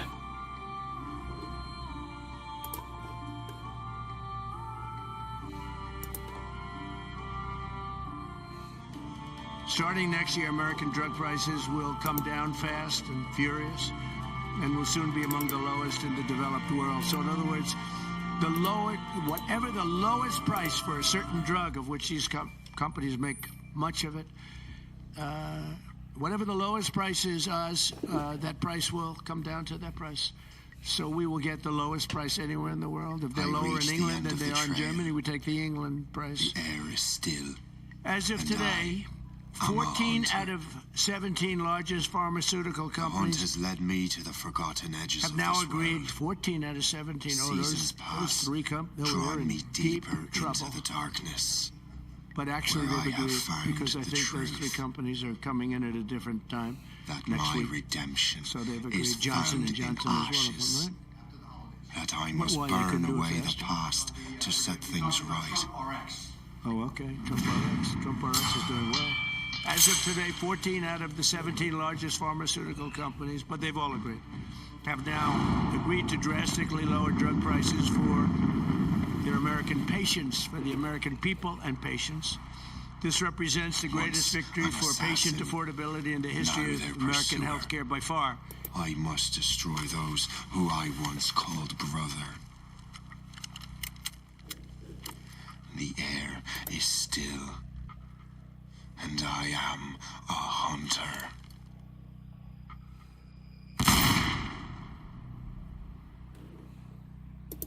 Okay, there's like one other video I want to play before I get into the game. I'm gonna go ahead and load it though. That way it doesn't keep going to the cutscenes.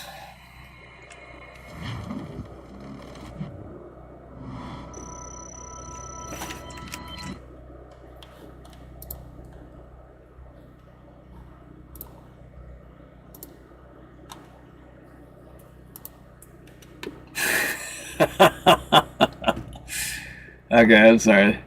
This is just too funny not to show. Someone compared Dr. Stephen Greer to I guess a reptilian or something right here. I've seen this picture before, but it's just kind of funny. Side by side. Israel's bombing people to keep us in this war. Why would they do that? Says Owen Schroyer. Daily Mail says U.S. Israel bombs Iranian official brokering deal with J.D. Vance in attempt to derail Trump's peace talks. President Trump has privately asked cabinet officials whether he should replace his director of national intelligence. He's trying to figure out who he should get rid of by who speaks up against Tulsi. I'm just kidding. That would be kind of funny, though. Just reverse psychology. Who wants to get rid of Tulsi?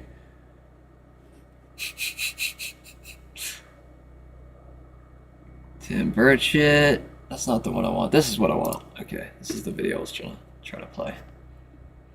This is what President Trump had to say yesterday on what may be one of the final days of the current Iran war. All of those countries that can't get jet fuel because of the Strait of Hormuz, like the United Kingdom, which refused to get involved in the decapitation of Iran, I have a suggestion for you. Number one, buy from the U.S. We have plenty. And number two, build up some delayed courage. Go to the Strait and just take it. Tonight, he addresses the nation at 9 p.m. Most commentators think he's announcing ground troops, and we're headed into a quagmire and the end of Baghdad. They're wrong. It's far more likely he announces a ceasefire and the beginning of the end of NATO, but we just don't know. I'm Robert Boyd, and I've followed how the modern British Empire has profited off the manipulation of the oil and gas market ever since the petrodollar market was born in 1971. Today I'm covering three things: why this war ends when Trump and his middle-aged allies say it ends, how the administration planned for this war and its energy outcome months in advance, Oh, there it is. I was like, where is it? Drill baby drill, are now paying the steepest price. But before we dig in, hit that like and share button. It increases our reach on YouTube. Let's start with something Secretary of War Hexes said at the Pentagon briefing Tuesday morning. It sets the frame. We have more and more options, and they have less. Just 1 month in, only 1 month, we set the terms. The upcoming days will be decisive. Iran knows that, and there's almost nothing they can militarily do about it. The war is not spinning out of control. It is being compressed toward a defined endpoint. And that endpoint is driven by one condition the press and everybody else keeps missing. The war ends when Donald Trump and America's Arab allies, Saudi Arabia, the UAE, Qatar, Kuwait, Jordan, and Egypt, the nations at the center of the Abraham Accords, are satisfied that Iran is no longer a military danger. These Gulf states have committed trillions in new investment into our economy, the American economy. Iran has been attacking their civilian infrastructure for 32 consecutive days. Aluminum plants, desalinization facilities, major refineries, oil tankers, sitting in their own ports. This isn't abstract. These are the nations building the new economic architecture for the world with Donald Trump, and they have a direct say of where this ends. The president said Tuesday evening he expected a resolution in 2 to 3 weeks, or earlier if Iran makes a deal. But we're finishing the job, and I think within maybe 2 weeks, maybe a couple of days longer to do the job. But we want to knock out every single thing there. Now, it's possible that we'll make a deal before that. Yes, we'll hit bridges. We'll hit some bridges, a couple of nice bridges in line. If they come to the table. Which brings us to the diplomatic front. While Trump was taking NATO to the woodshed and repeatedly stating we're about to leave it, his back-channel peace negotiator, Pakistan's foreign minister Ishaq Dar, was on a plane to Beijing to meet with China's Wang Yi. This was his second trip this year. They emerged with a 5-point ceasefire proposal, conditioned on the Strait of Hormuz being reopened. That did not come together in a few hours of meeting. China is Iran's largest oil customer. When Beijing tells Tehran through Trump's Pakistani back channel, take the off-ramp, that message lands. At almost exactly the same moment, Iranian President Pezeshkian released this statement. We possess the necessary will to end this conflict, provided that essential conditions are met, especially the guarantees required to prevent repetition of the aggression. Iran's president said Tehran has the will now to end this war. That is the fracture Trump has been working, and this morning President Trump announced he is seriously considering the ceasefire. None of this is chaos. It is a precisely sequenced military and diplomatic operation with an economic endgame that was in motion long before the shooting started. And this brings us to what matters most. But if you're seeing a picture that looks very different from the nightly news, you're right. This is exactly why Promethean actually exists. We cover the fading imperial great game from the standpoint of sovereign nations fighting back and winning. Subscribe to our free newsletter at PrometheanAction.com. Now, everyone treats this war as a foreign policy crisis with economic side effects. They have it exactly backwards. This is an economic operation with military enforcement. The war is the instrument. The target is the energy to eliminate the war. Locked in feudal dependency on British imperial finance for the better part of a century. At the cabinet meeting on March 26, Treasury Secretary Bessent laid it out. National security, now, the people in the world will have absolute security. In the national pressure campaign, Treasury will work to uncover all financial lifelines. Wait, I'm going the wrong way.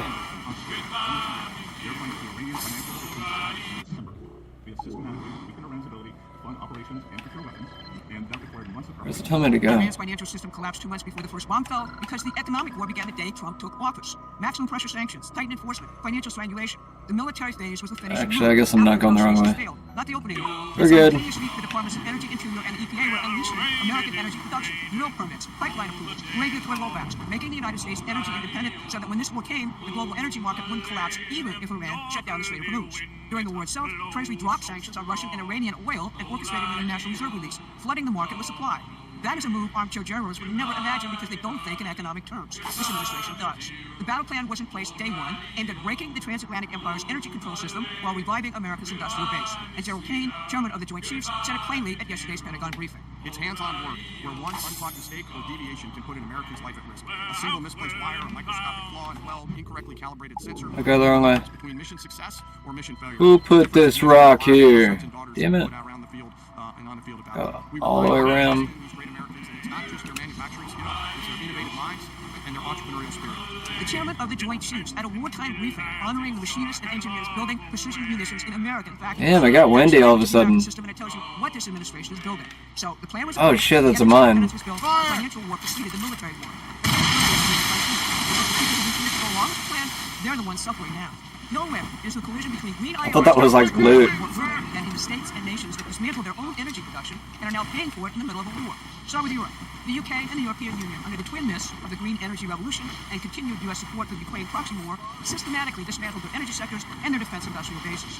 They now have the audacity to lecture us about international law while displaying all the courage of a cornered rat. Glenn refused to participate in the decapitation of Iran's military threat and is now begging for jet fuel. That's what happens when you hollow out your energy supply in the name of net zero. Reality sends the bill. But you don't have to look across the Atlantic. Look at California. Gavin Newsom has spent 15 years dismantling that state's energy production. The result? Nearly $6 a gallon for gasoline, which Newsom, of course, blames on Trump. Michael Schellenberger documents the truth. California imports 63% of its crude oil from foreign countries, A few more minutes including left. the embattled Gulf states, despite sitting on 1.7 billion barrels of proven reserves. Think about that. In the middle of a war that has disrupted global supply through the Strait of Hormuz, Who listens to California is dependent on Schellenberger oil anymore? it doesn't need to import. That is not bad luck. That is policy, insane policy. And the people of California are paying for it at every pump every single day. And California isn't alone. New York, Illinois, Washington states, every blue state that adopted aggressive green mandates, blocked pipelines, banned fracking, or shut down refining capacity is now watching its residents get crushed at the pump. Now contrast that with the states that embraced drill baby drill. Texas, North Dakota, Pennsylvania, New Mexico. They leaned into the president's energy agenda. Their consumers are buffered. They know the future is ahead. Their industries are expanding. They have leverage, not dependency. And their governors aren't blaming the president for a crisis they created themselves. This is the proof of concept for everything the administration has been building. The states and the nations that align with Trump's energy revolution are thriving. The ones that clung to the green fantasy are exposed, and their people are paying the price in real dollars every single day. The war didn't create this divide, it revealed it. The war is ending on a defined timeline, driven by Donald Trump and America's Gulf allies, not NATO, not the UN, and not even particularly Israel. Iran's own president has said Tehran has the will to end it. The decisive days are here. The battle plan was in place on day one, primarily economic, aimed at ending the transatlantic empire's energy control system. Iran's financial system was broken months before the first bombs fell. The energy independence was built in advance. Nothing about this was accidental or chaotic. And the states and nations that refuse to build, refuse to drill, refuse to produce, they are living proof of what happens when you bet against the American system. Promethean action is doing more than exposing the imperial great game. We are building a movement that understands and backs Trump's strategic and economic revolution. Because we've been in the fight since the 1970s. Thank you. Alright, game time. You know what? I'm gonna play some music. I forgot how bad the singing. Well, I don't know. Sometimes the singing is okay in the game, but I don't know. I don't know. At the same time. At the same time, guys. I got better music.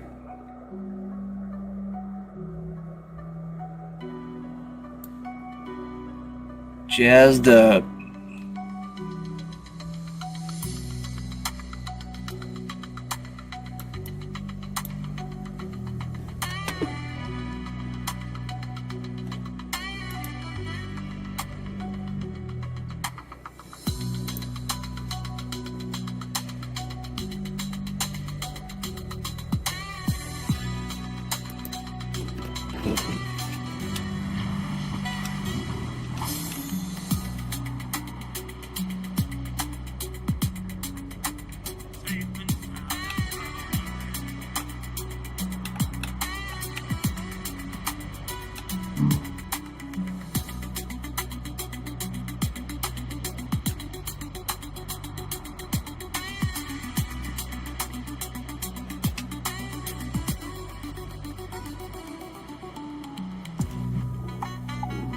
Sure I'm going the right way.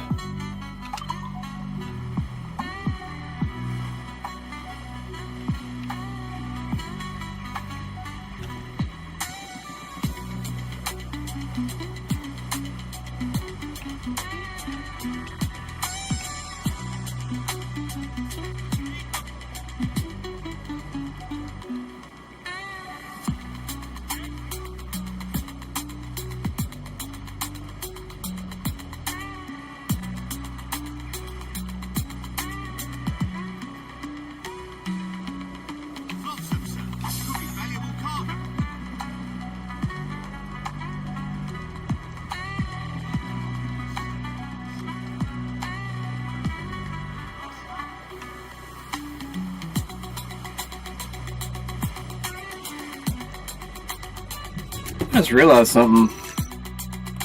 You're probably wondering why I said jazzed up. But you probably don't care.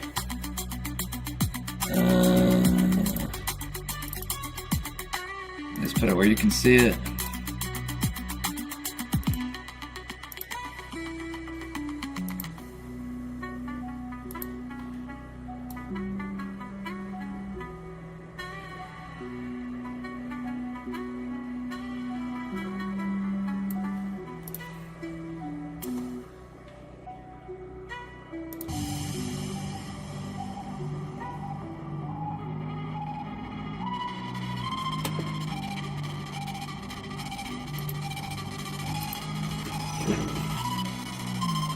Uh-oh, what just happened?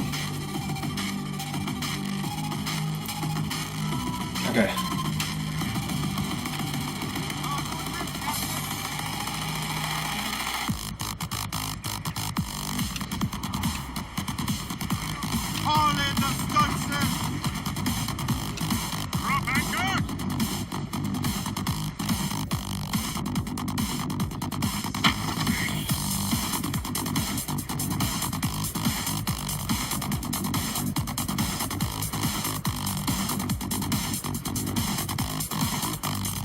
Damn the devil! What happened here?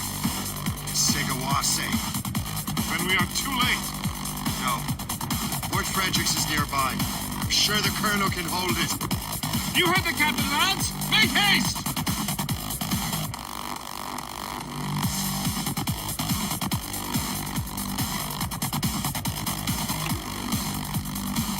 Get me some speed!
Dude, get up! Why do you stop? What the hell?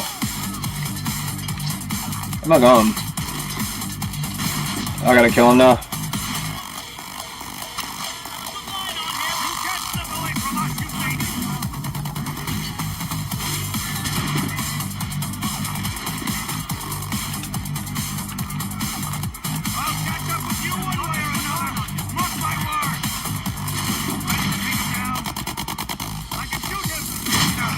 The fuck? Are you behind me? What? The fort has fallen. What? I didn't even know I was being timed. Wait, was there a timer on the screen? There's no timer. What the hell?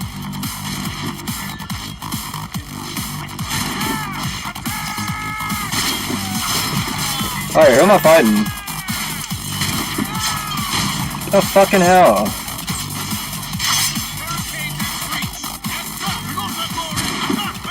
Dude, I pressed A, what the fuck? Why is it being so fucking gay?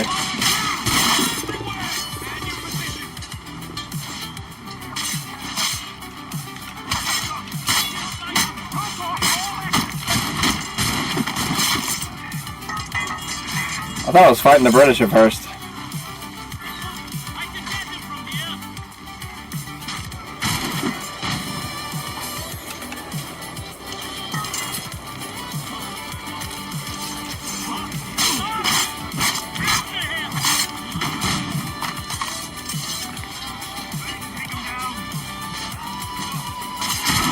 Whoa, what the fuck?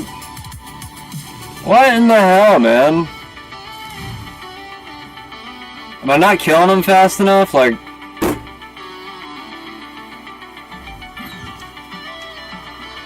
Okay, well I'm trying to. I don't know why it's like taking...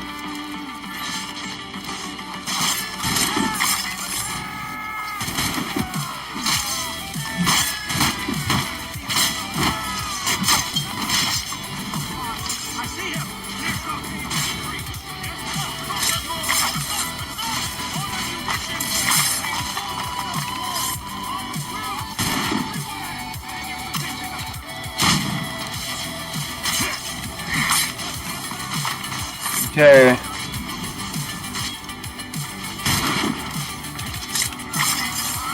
My kill, start your kill.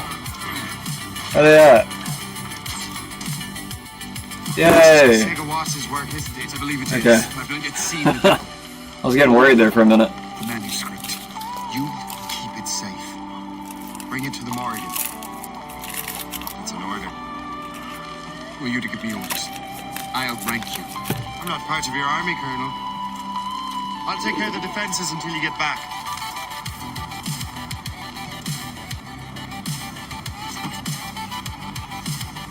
Segawase.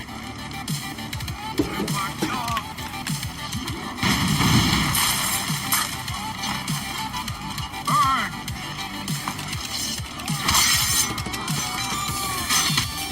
You truly believe you can test me, traitor?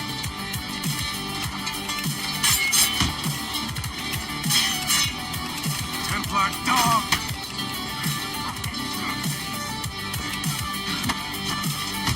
You truly believe you can best me, traitor?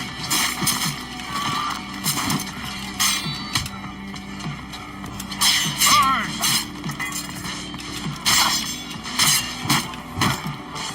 Templar dog! That's right. You truly believe you can best me, traitor?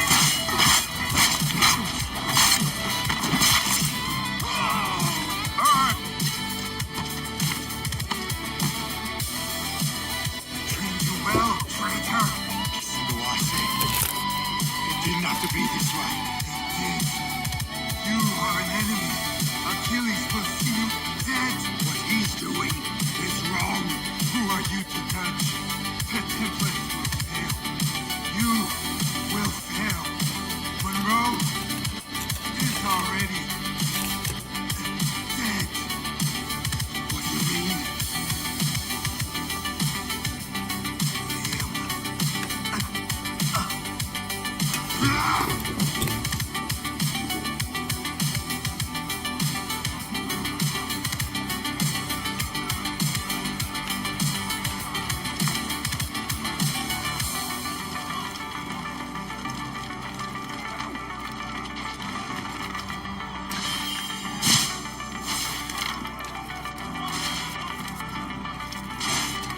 Damn it.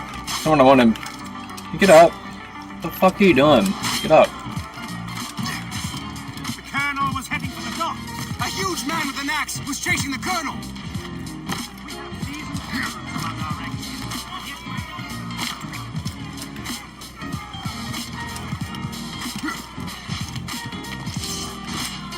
Bro, get up.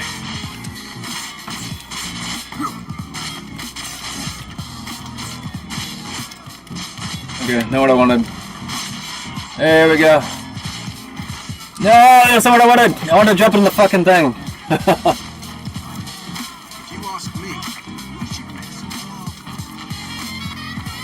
I was hoping he would like leap extra far for it. It would have been extra cool too if it did. Ha! That was kind of neat. Wrong. There we go.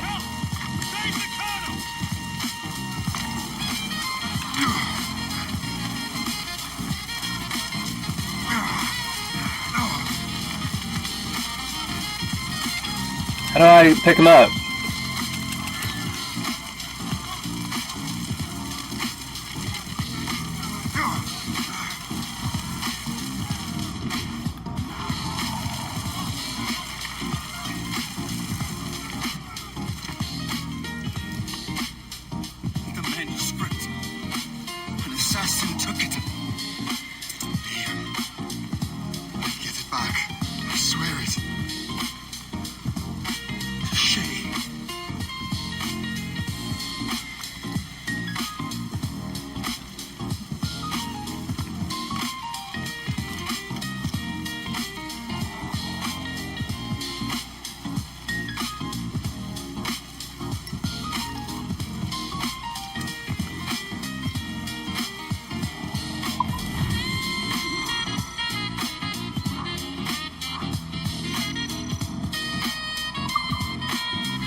Talk about timing for the song. You swear to uphold the principles of our order, and all that for which we stand?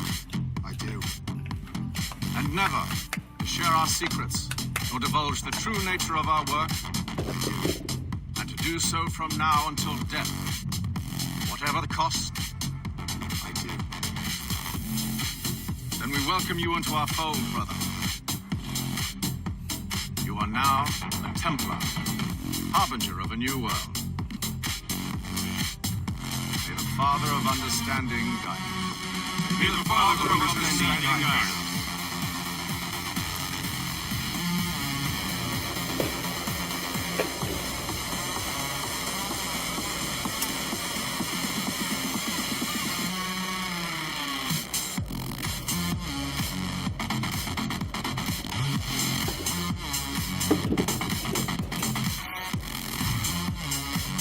You understand now. I'm starting to see why you're so interested in Shay Fleming.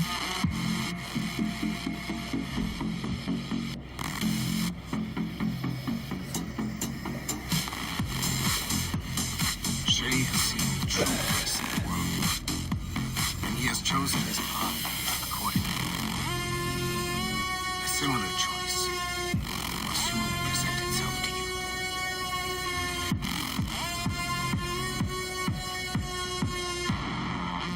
I did not think we'd get this far, but you seem to be on the right track. We still can't access the servers in the basement, but there's no one located at the top of the building in the mountain office.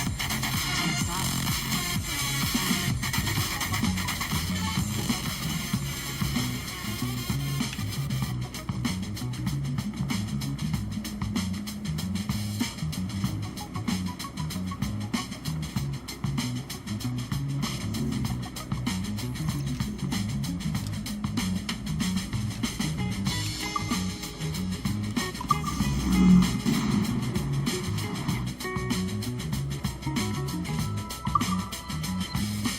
All points ready. Okay.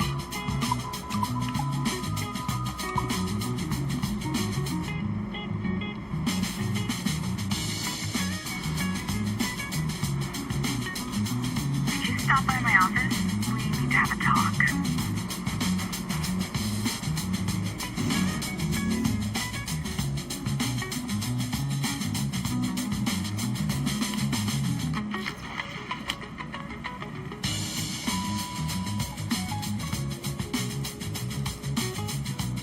This office used to belong to a man named Agnew. He was my predecessor as Chief Creative Officer of Abstergo Entertainment. Otto Berg is a representative from our parent company, Abstergo Industries. He's showing you the true history of the world, just like they showed me. Agnew was kind, intelligent, and passionate about our work. But a year ago, he caught a glimpse of this truth. They never found his body. This is not the way we normally bring people up to speed on these matters, but you worked hard and are proving yourself, so I'm granting you level 2 security access. Oh my god. Thank you. Servers on this floor should unlock more of Shay's. I don't know what that means.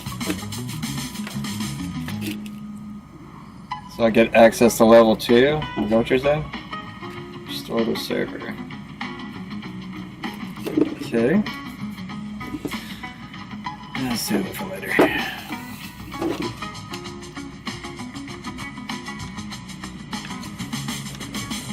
Got a nice place up in here. What city is this? Oh, this is nice. I didn't know I could go out here. I'm just checking. It's very snowy. Lots of snow. Is this New York? I don't know where this is at. Not any city that I recognize.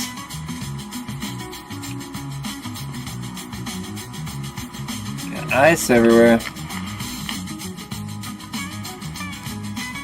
Nice, nice. Ooh, toasty.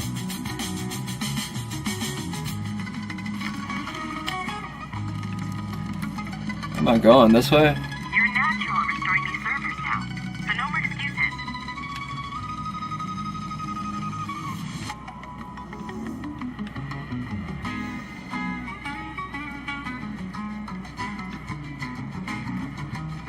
don't think where do I go?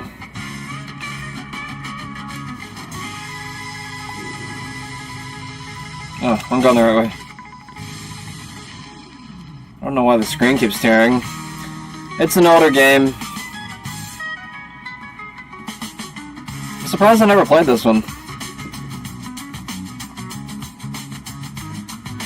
Slipped right past me.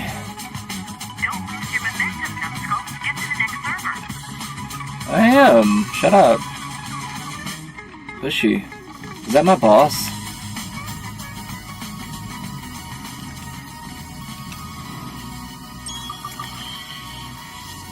This stupid shit.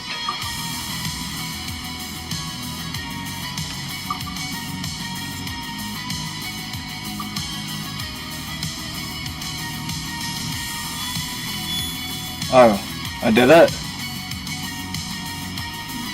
Weird. François Macandal saved Baptiste I didn't even know I did it. and inducted him into his so-called brotherhood. Macandal was a vicious mentor, and in his desperate attempt to liberate slaves, he broke his own creed by indiscriminately killing nobles. Misguided as they are, some assassins are honorable. Macandal was not one of them. Thanks to the calculating genius of Madeleine de Lille, the Templars made an example of Macandal by way of public execution in 1788. This pathetic excuse for a brotherhood quickly fell apart. When his comrade and childhood friend Agate fled in Louisiana, Baptiste saw the futility of his former life in Macandal's brotherhood. Madeleine saw Baptiste's potential and instructed the Templars in New Orleans to strike him. If he could draw Agate out of hiding and eliminate him, he would be back in place in the Templar. Alright, I'm bored. I've got your animus ready and waiting. Let me guess, that's my next target. Why can't I run?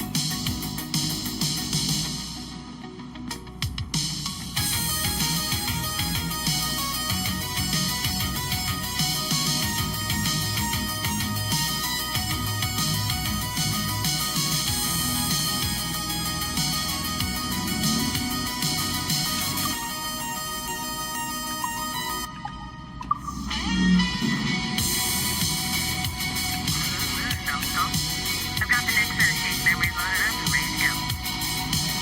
We are nearly there. Know that you are aiding a worthy cause, even if you do not yet know what it is. I'm just following the mission parameters.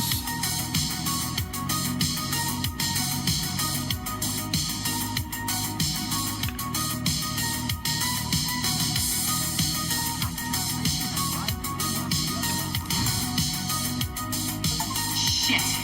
What's happening? Another glitch? Same one as before. Chase back and Notre Dame. See if you can complete the memory this time.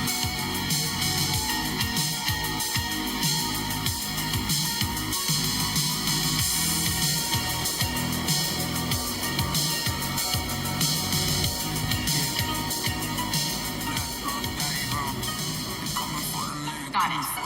Shay's in Paris, all right. I even got a date for you. 1776.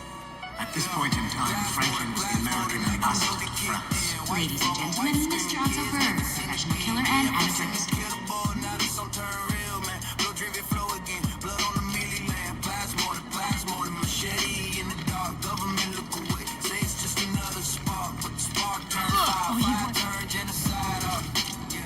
Genocide art, Bowman Jan 73, still working the soil. Tortured 8 hours, burn them with the boil. Watch that to the jail, watch them die slow. Then they take the phones, the guns back and go. No arrest, no name. You uncultured swine! You should not have left your Pacoita colony! I don't have a son. In Philadelphia, actually. Oh, so he's a comedian too. Help!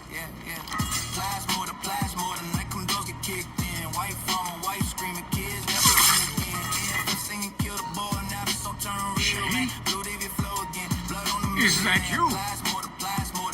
How long has it been?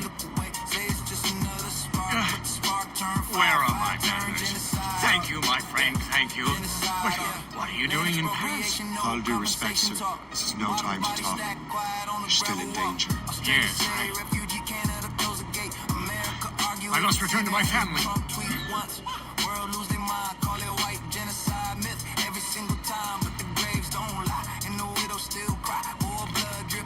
Under African sky, I ain't saying reverse, I'm just saying observe. When the song say kill, and the people get served. Yeah. Blast more than like I'm dog get kicked in. Wife from a wife screaming, kids never seen again. If singing kill the boy, now this will turn real, man. No drink is closed, blood on Millie land. Blast more, the machete in the dark. Government look away, say it's just another spark. But the spark turn fire turn genocide.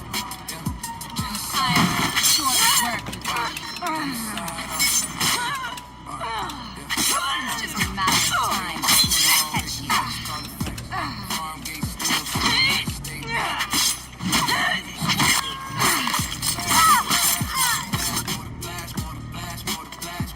Thank you, Shane. Please wait for me. I just want to make sure my family is safe.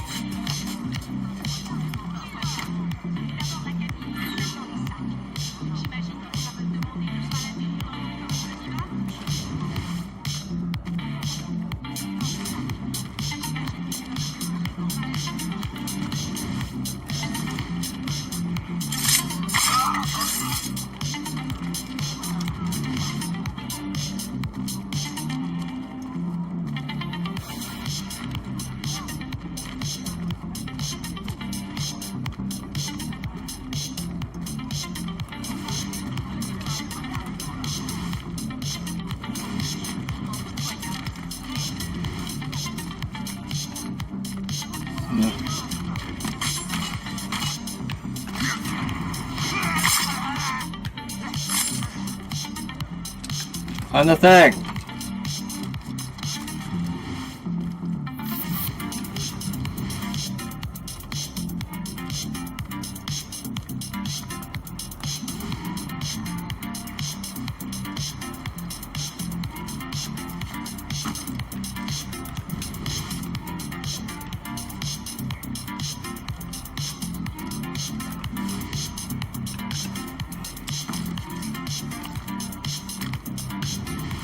Uh-huh.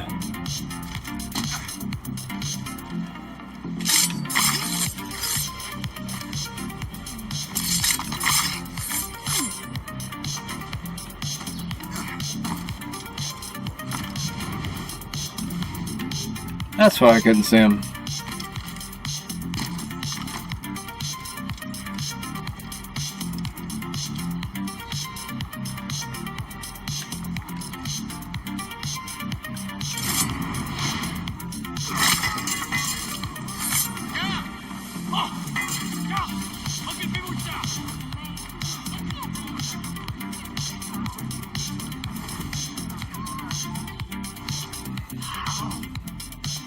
How did you do that? It was quite fortunate. I make my own luck, Master Franklin, as I suspect you do. Yes, indeed, my good fellow. Yet, without your assistance today... Well, you have my thanks, Shane. Is there anything I can do for you to repay you for this kindness? Actually, there is. I need to meet a business acquaintance. I heard he would be at the Chateau de Versailles 2 days from now. And they don't just let anyone inside the royal palace. Very well. I'll see what can be arranged.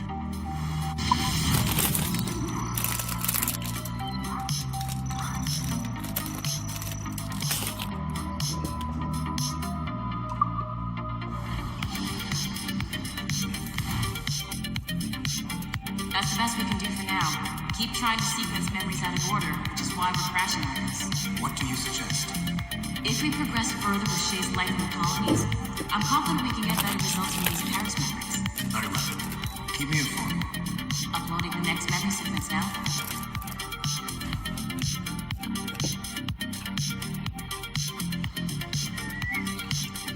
Shay Cormac, here you are the Templar's new dawn of precursor archaeology. I'm no expert, sir. I I just witnessed what the assassins can do with those damn sites.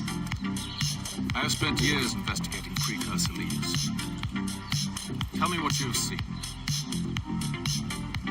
Well, I know both the Assassins and Templars are looking for pieces of Eden. Powerful weapons, mind-controlling apples, but this time it's different. We haven't found an apple, but a tree. These temples hold the earth together like roots.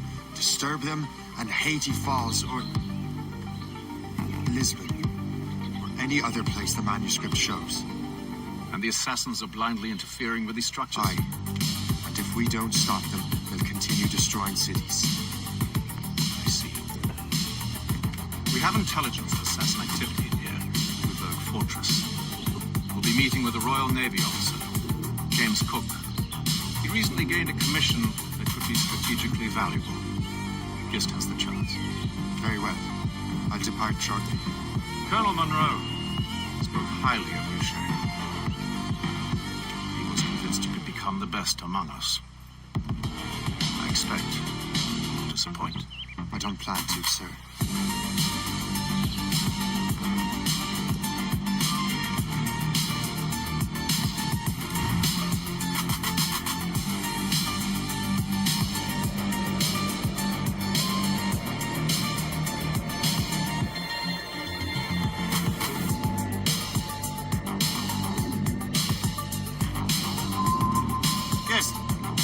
Why the Grand Master is so interested in Captain Cook?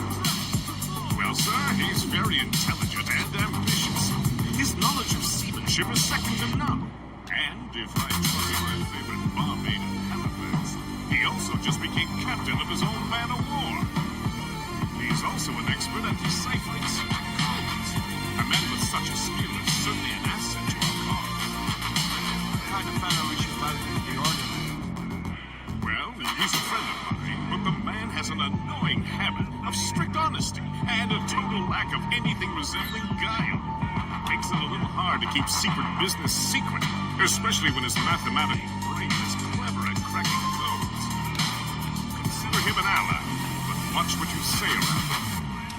Duly noted.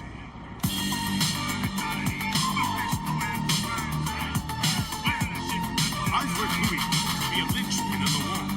If the Royal Navy can take that port, it'll be clear sailing down the St. Lawrence.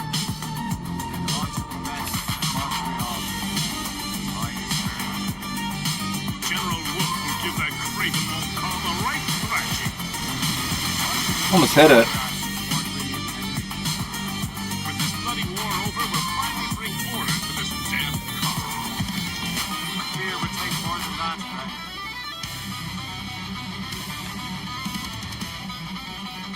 Iceberg ahead! Captain! None of that, man. That was like perfect. Perfect for that. Do I have to fight it? What am I doing here? Yes, he is. The HMS Pembroke, Captain James Cook's ship. He's a beauty. Man of war, fully armed. We should bring the Morrigan alongside. Master Kenway will surely be waiting.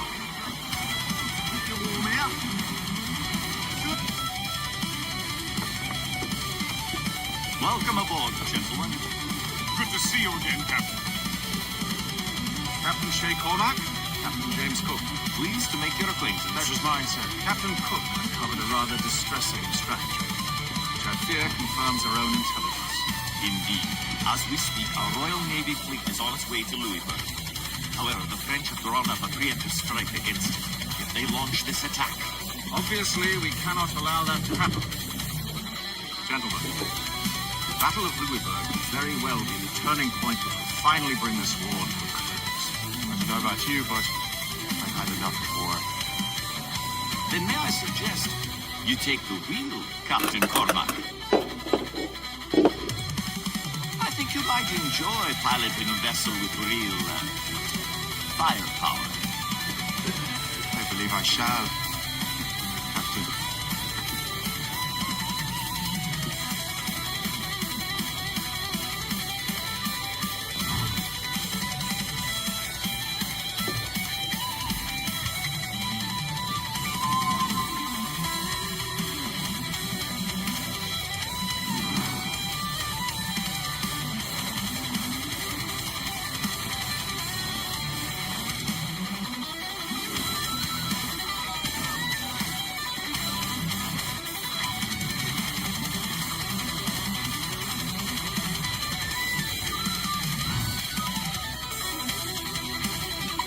Trying to see what that was.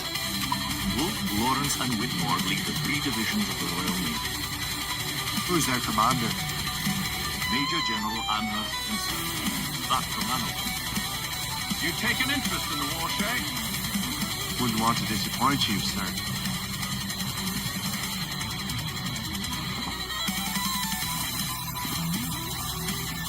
I see ships ahead. Oh, that one just kind of popped up, didn't it?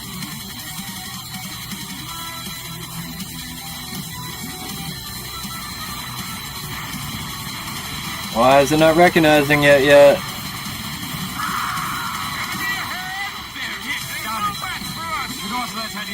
It is imperative we stop those ships now. The outcome of the war will depend on it. You're not alone! Make good use of your own mortars. Oh shit. Fire is dangerous.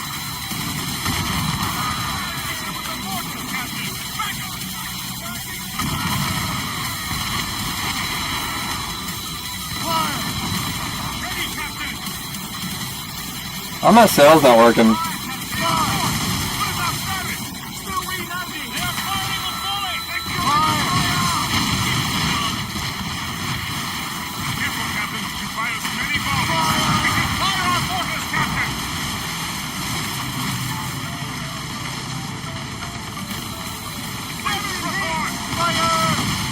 That's okay. I can take some hits.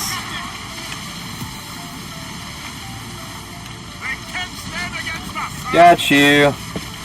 You ran right into that, you retard.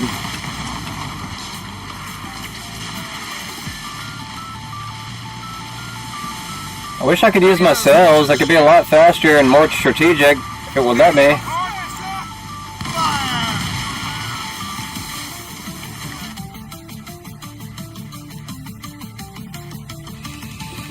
I guess I could have slowed down, actually. Maybe I did have them up. I don't know. I don't know. I'll figure it out.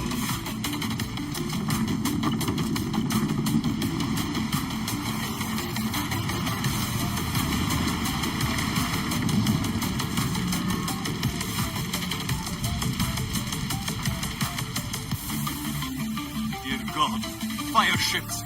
Should they break through, they would devastate our fleet. And we'd better not let that happen. I recognize that vessel, sir. It's the Experto Crede. And why? How fortunate he is that we have other priorities. Agreed. We have to get rid of those fire ships.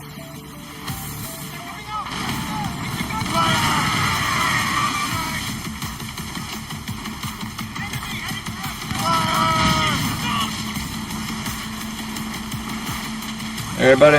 More fire ships!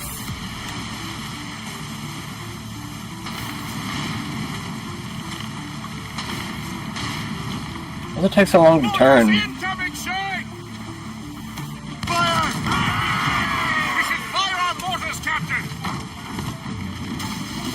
I don't want to.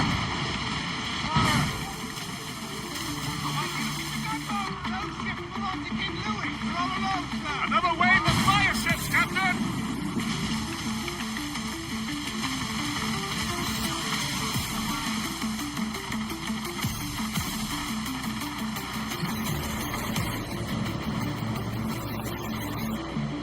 Fire! That's got them! That's got them! We're right in their path! We have to sink that fire ship or get out of their way! Oh shit, it hit me. I'm paying attention. Oops.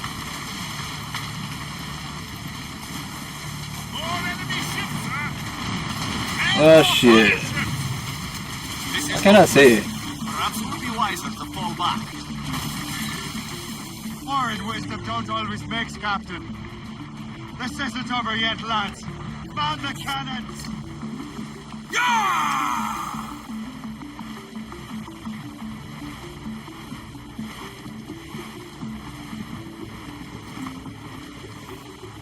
Haul in the stunsails! Take in that sheet!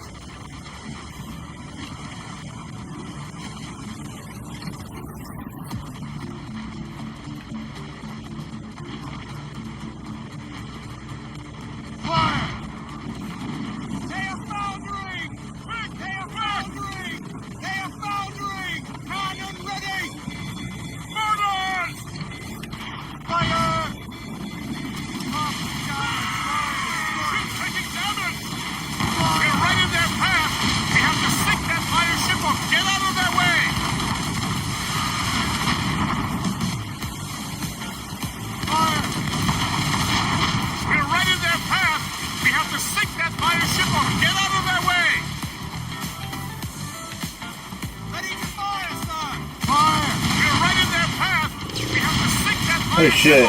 Damn. Damn. That hurt. Alright, we're almost out of this. Guess that's the last shot. Huh? Yay! That was close.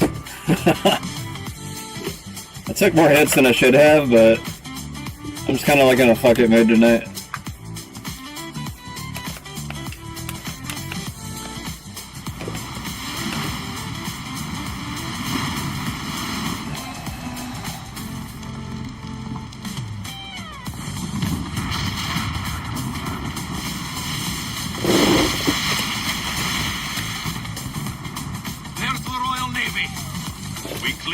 Just in time, Captain Cormac. The tide of war is turning. That was quite a crack, wasn't it? It is too soon for celebration. Adewale is still out there. I'm sure we'll get another turn to dance with him, Master Kenway.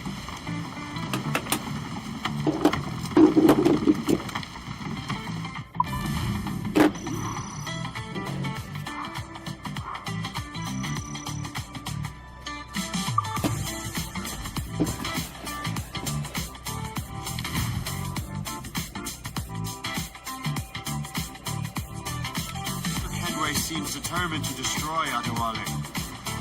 Aren't you? He's a powerful man in his own right, and a symbol of hope for the assassins. Eliminating him would shake them to the core. It would, I know. But it seems a shame. He's a good man, Gist. So was the Elder Washington and Smith. I rather enjoyed drinking with him. Wardrop too. Though the man...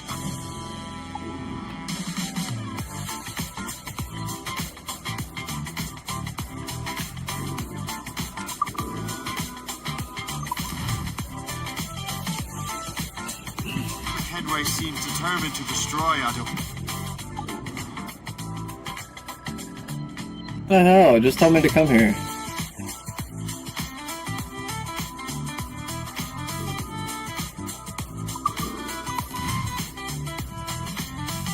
Kenway seems to...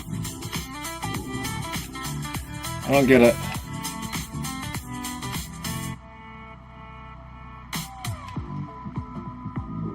Oh, that's why. Okay. Nobody say anything to me.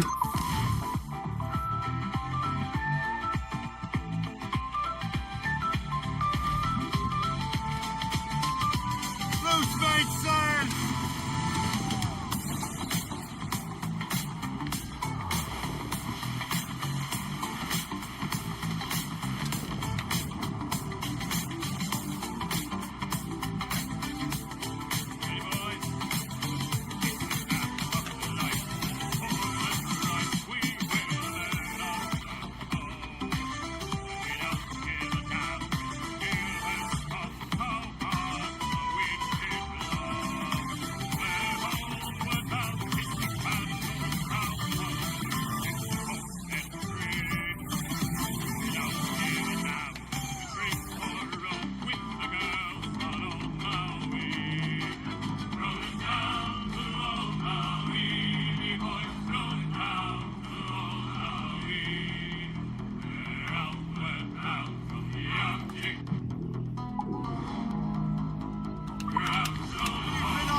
Oh shit, hold up, oh damn, oops.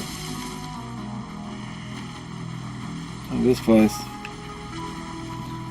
A lot more places to explore than I expected there would be. I was going a lot faster than I was expecting. I was around that corner. I gotta go this way. There's no way that way, I don't think. I'll get around this. Oh shit. I'm not gone. Way up yonder. Can I fast travel? Yeah, let's get around this shit. I don't feel like messing with it. Too many loops and shit.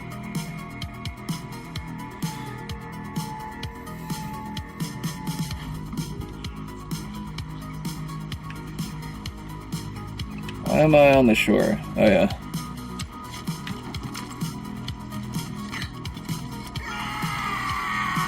Yeah! Get the mates free! Crowd on every inch of safe! Dock other ships. Friendly ships.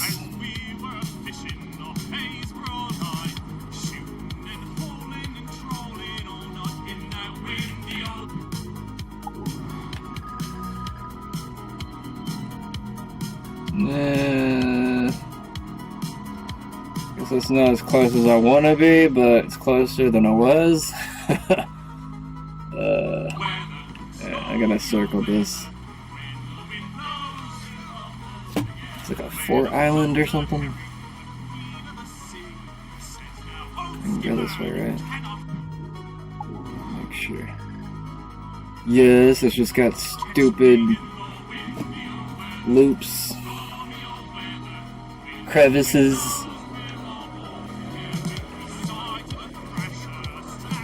I'll try to enjoy it. We'll enjoy the music at least. Can you guys shut up? Everybody shut up. We're listening to synthwave right now.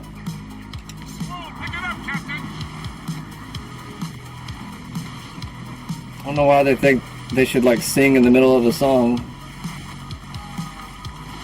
I know they can't hear it, but I gotta humor myself right now.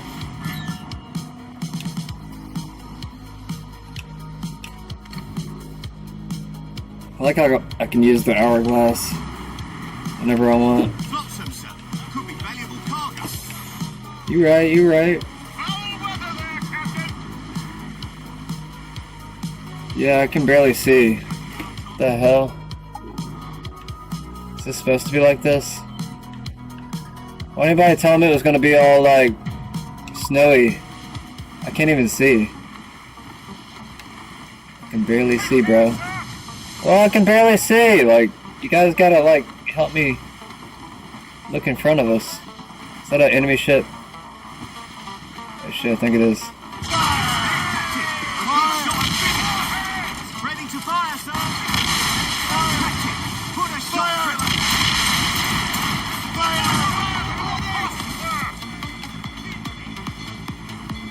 Actually, I don't even think that's a bad ship.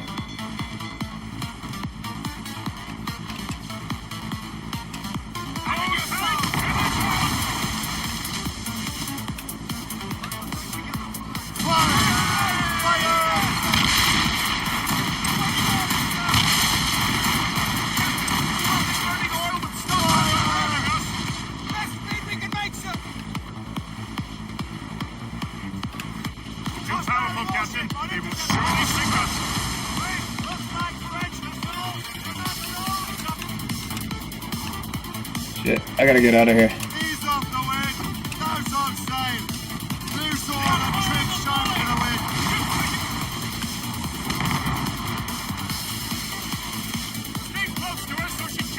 Oh fuck.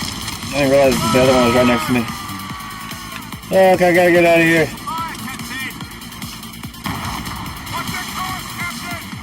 I didn't realize I was taking on two of them.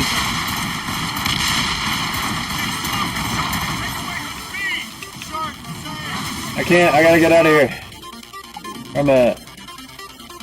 I gotta focus on where I'm going.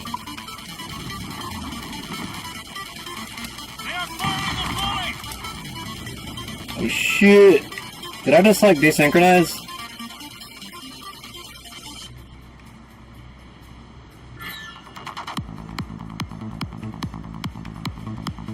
Somebody's about to sink me. Or maybe not. Did I survive? Holy shit. No, no, no, no, no, no, no. We're gonna make it. We're gonna make it. We made it. Hell yeah.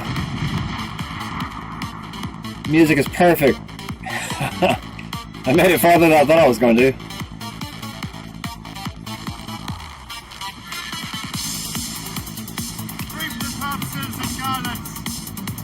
What is this? We made it. I need to like upgrade my ship. Look what the wind just blew in. Hail and good morrow, gentlemen. Once again, Captain Cook's resourcefulness has served us well. I have located the man you were seeking. Wally? Exactly. He was last seen in the French fort not 2 leagues from here along the river. What would that scallywag be doing in a French fort? Refitting his vessel, I suppose, after Louisburg. Thank you, Master Cook. We'll take it from here.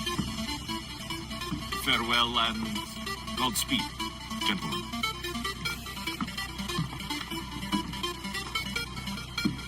The fort's just up ahead. Good. Let us continue onward.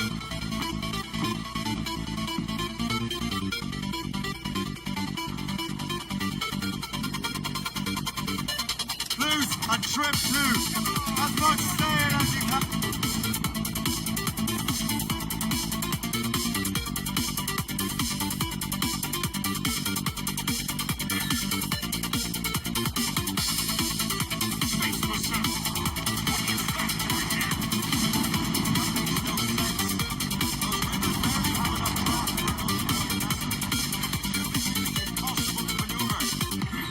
Maneuverability is hardly the point. Well, I don't intend to find out the point. Let's stay out of her way.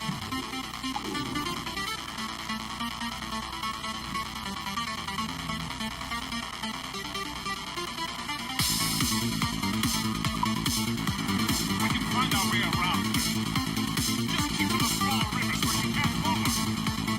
And don't try to remain unseen. You don't want to attract unwanted attention.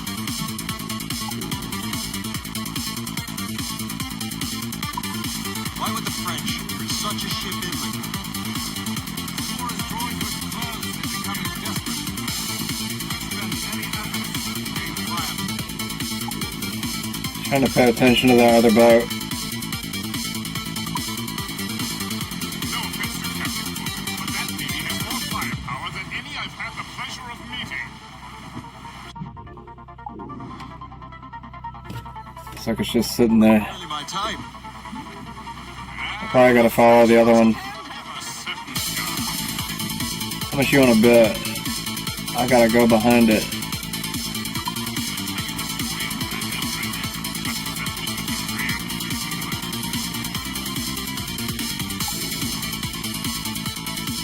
Yeah, he's not moving now. I gotta take a left. Left, left, left, left, left.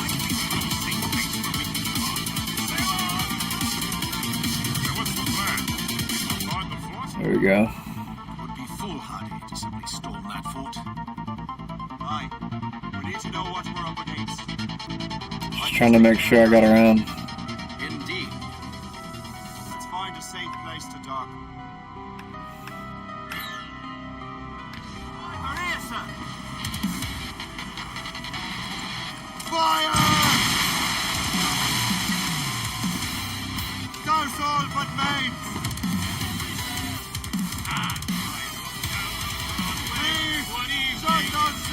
Aye, sir. I'll keep her close, and I'll keep her safe. Good luck, Sheriff. I make my own luck.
Didn't see anybody up there.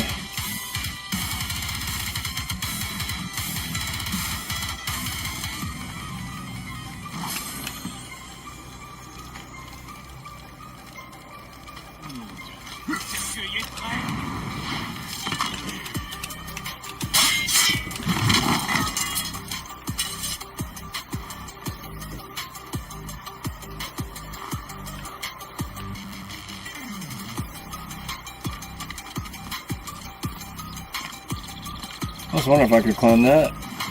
Sure enough.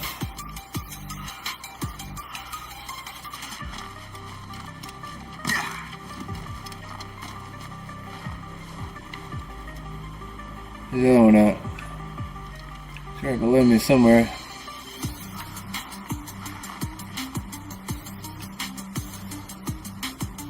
There he is.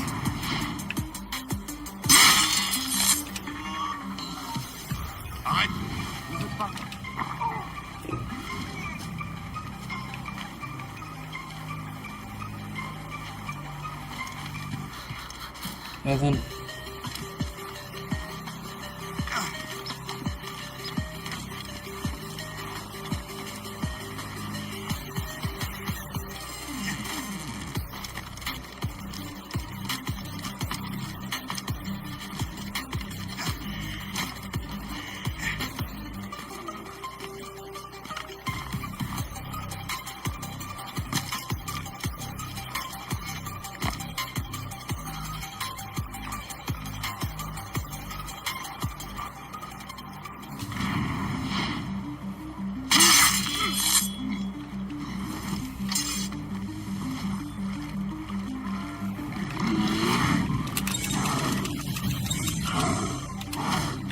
Shit.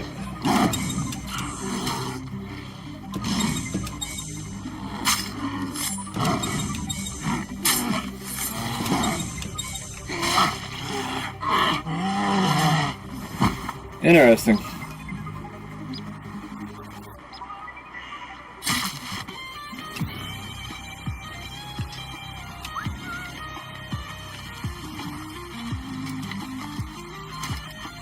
Climb this.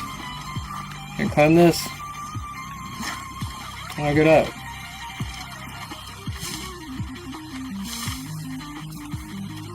Probably if I didn't drop down, that might help.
There, there's a chest right there.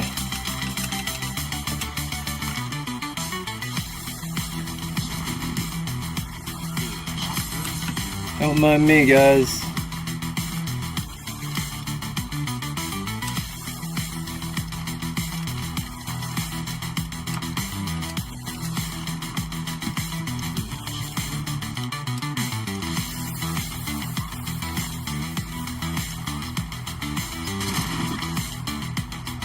Damn it. I didn't make it. Come on, meow.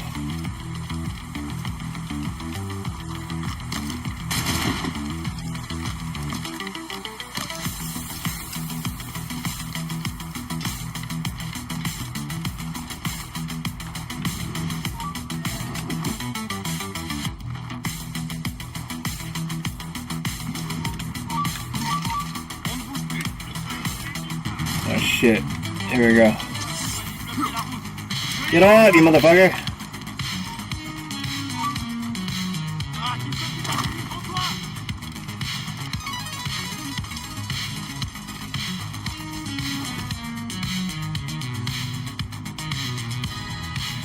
They turned around quick.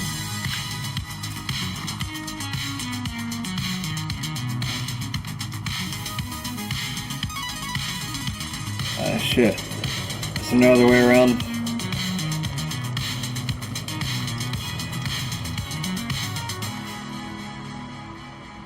Damn it.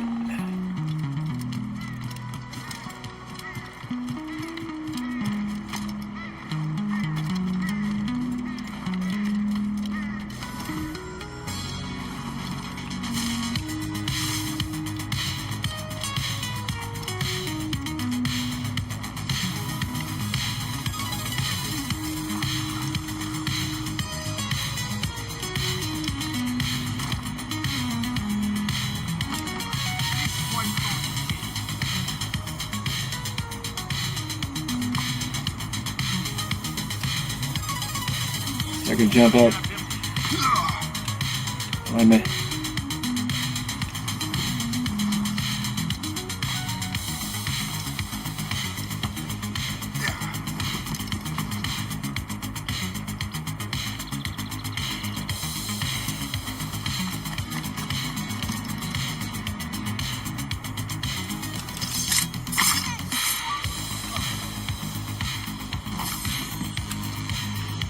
How can he see me?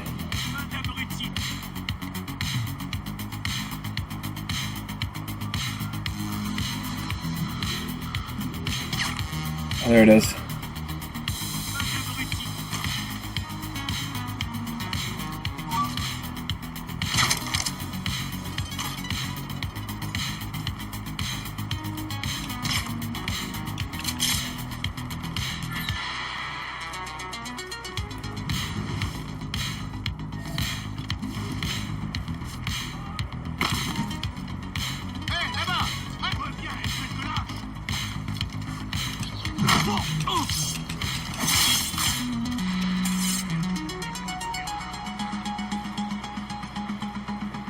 You come over here. There he is.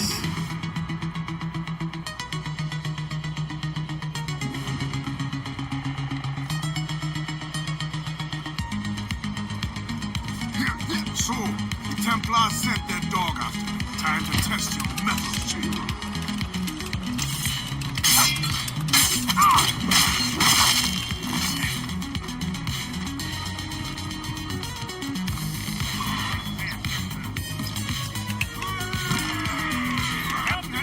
He's getting away.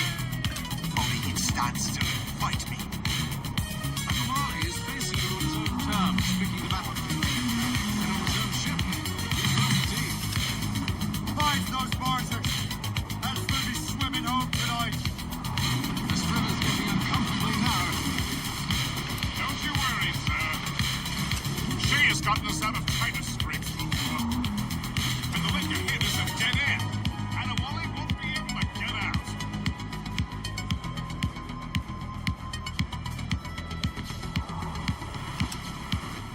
Mortars, there!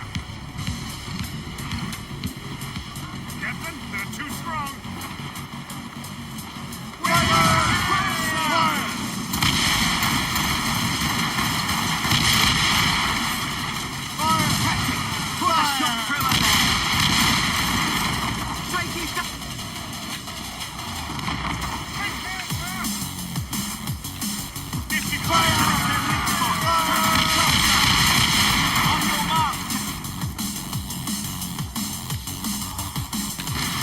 What? How long was my health? I wasn't even paying attention. I probably did need to repair my ship.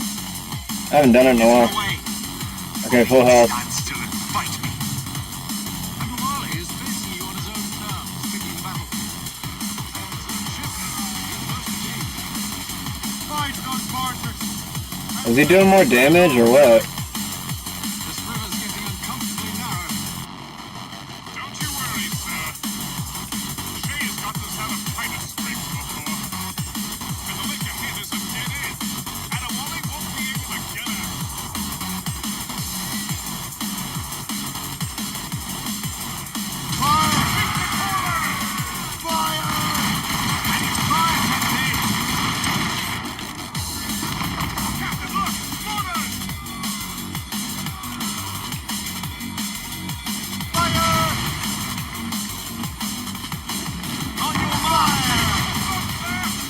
Can't even see anything.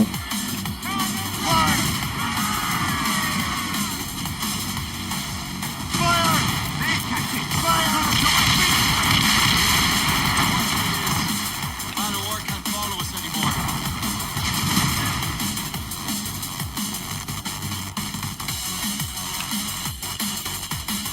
Hey, hey. I screwed up your thingy. Damn. The fuck did we hit? The shore? That might do it, huh? Damn.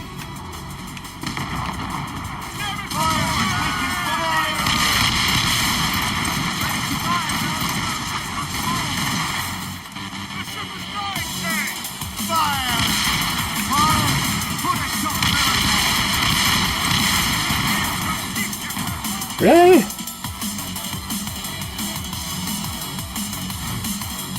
I feel like I'm kicking his ass, but like, he does more damage.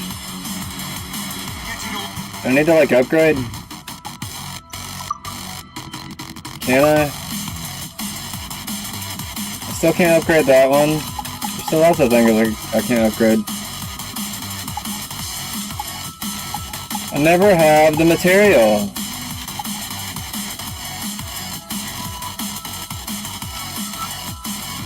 How can I get that?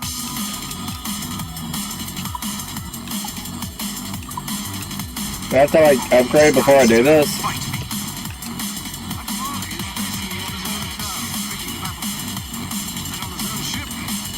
I can do this strategically, so I do it right. I don't know why my mortars aren't working.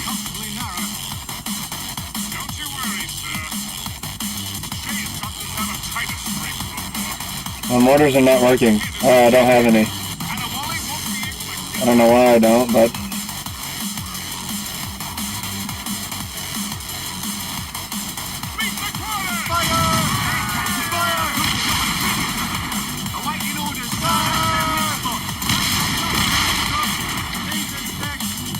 Missed me. Oh wait, no you didn't. You should have.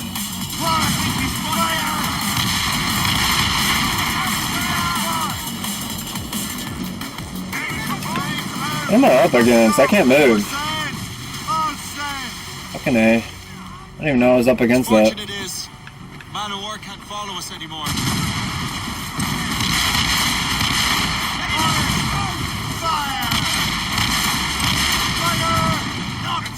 I can't see my fucking aiming thing.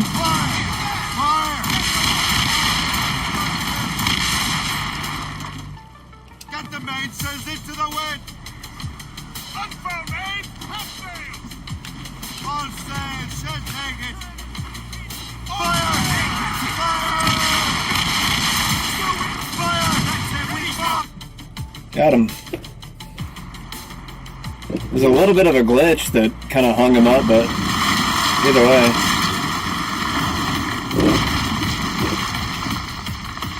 Adewale's beached his ship! A novel tactic. He's saving his crew. No. He's making a last stand. Let's not disappoint him. Go after him, Shay. I will circle around.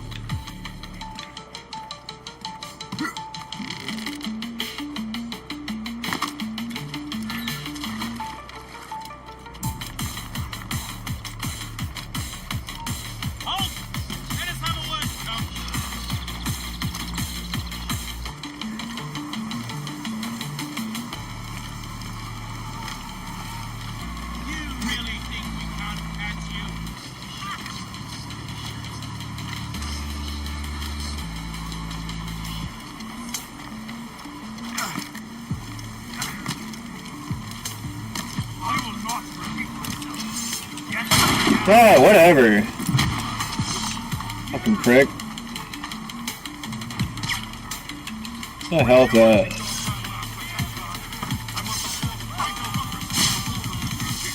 What am I doing with these guys? Not even the guy I'm looking for.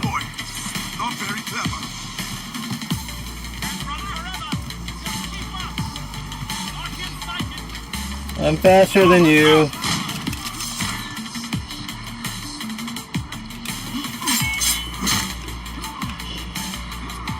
You're quick, boy. Not very clever. What the fuck? I'm not even paying attention to the other guy. I was like trying to see if the other guy died. He didn't, for whatever reason. He just fell off a two-story building backwards.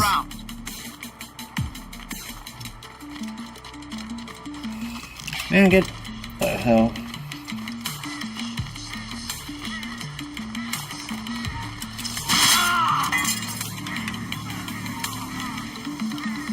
Oh, those are two right next to each other. Go at the thing.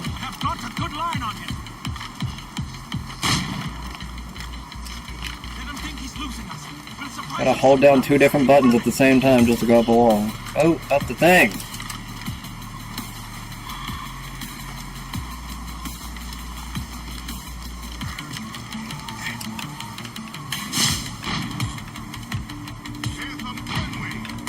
Going this way this time. You're a quick boy. Not very clever. Get up! Bro, what are you doing? Get up the thing. Character's getting dumb. Where's he at now? You will die as a traitor. Why did he stop at the other place and not here? What the fucking hell? Stupid retard. Where'd he go? Not very clever.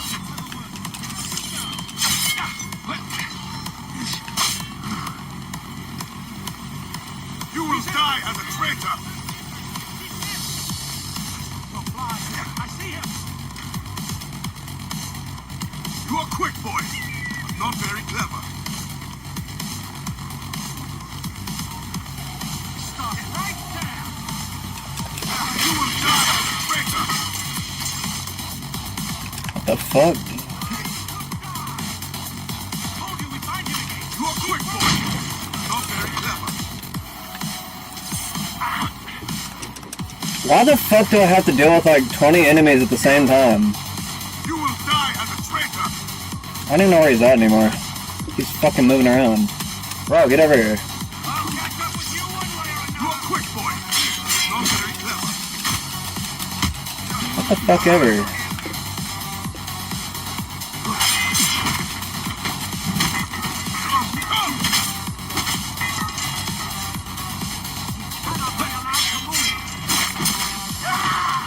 You will die as a traitor.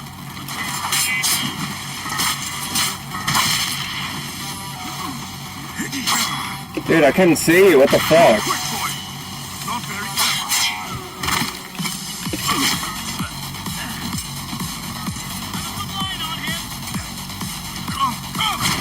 Bro.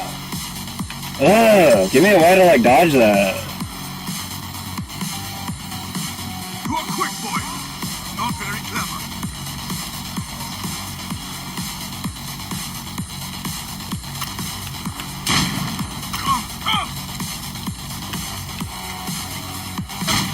I didn't even know he's shooting at me. What the fuck? Takes so damn long to reload. Dude, I pressed B. I pressed the counter button.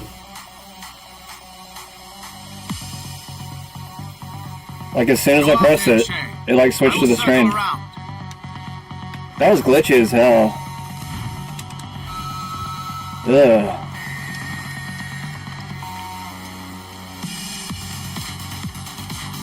I put too much stuff. Get up the thing. Go, go, go. Why are you being slow? Move. Man, what the fuck? What the... I hate my character. I really do.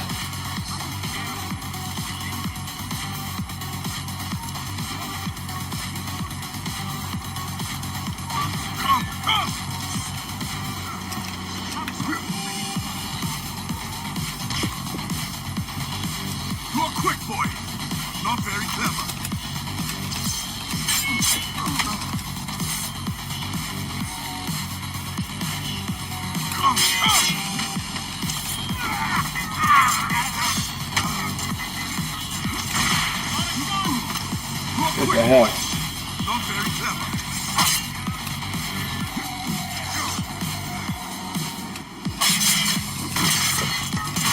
Come!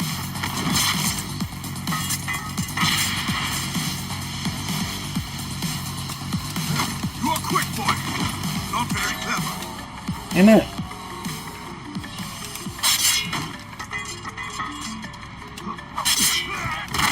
You will die as a traitor. Keep running. Come! Fuck, it took too long to get out.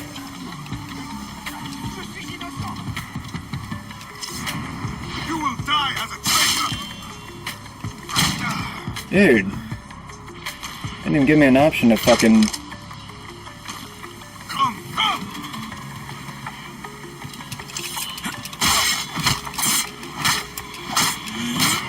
You will die as a traitor. I'll meet him on the other side.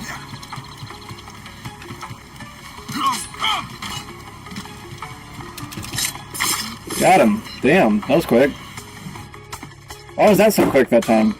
Did I catch him off guard?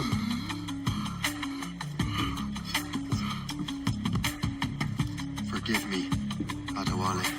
That was worth it. You dare beg forgiveness. That was giving me a headache for a minute. Hell welcomes I might have to end the episode on that. Did I go there proudly, knowing I have done right? It does not matter. Achilles already has what he needs. I will kill every last man who defends him if I must. I cannot let him succeed. You have become a monster, Shade.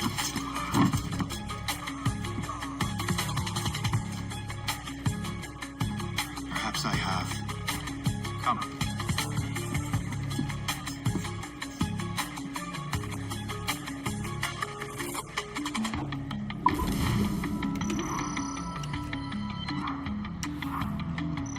He thought he was doing it for good, though.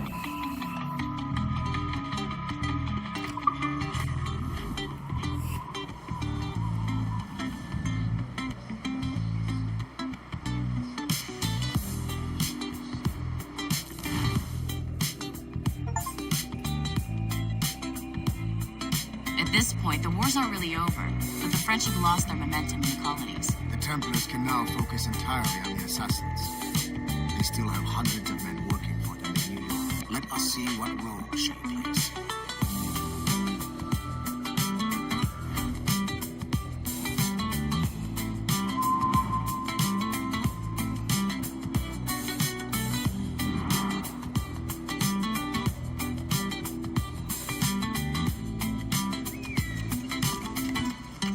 What is our progress on the precursor matter? We are gathering ships and supplies, but it is difficult without a specific destination.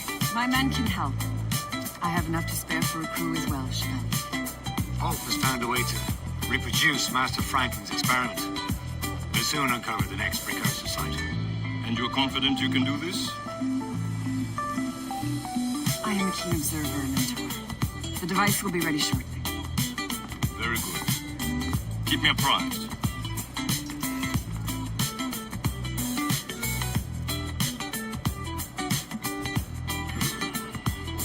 We've yet to find where Hope is hiding. And most criminals in New York report to her now. I better find the Grand Master. Okay. I'm gonna stop right here for tonight, y'all.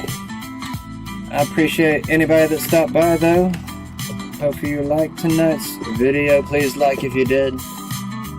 Follow if you're new. I'll see you again sometime here soon. Maybe tomorrow. Check back. Have a good night.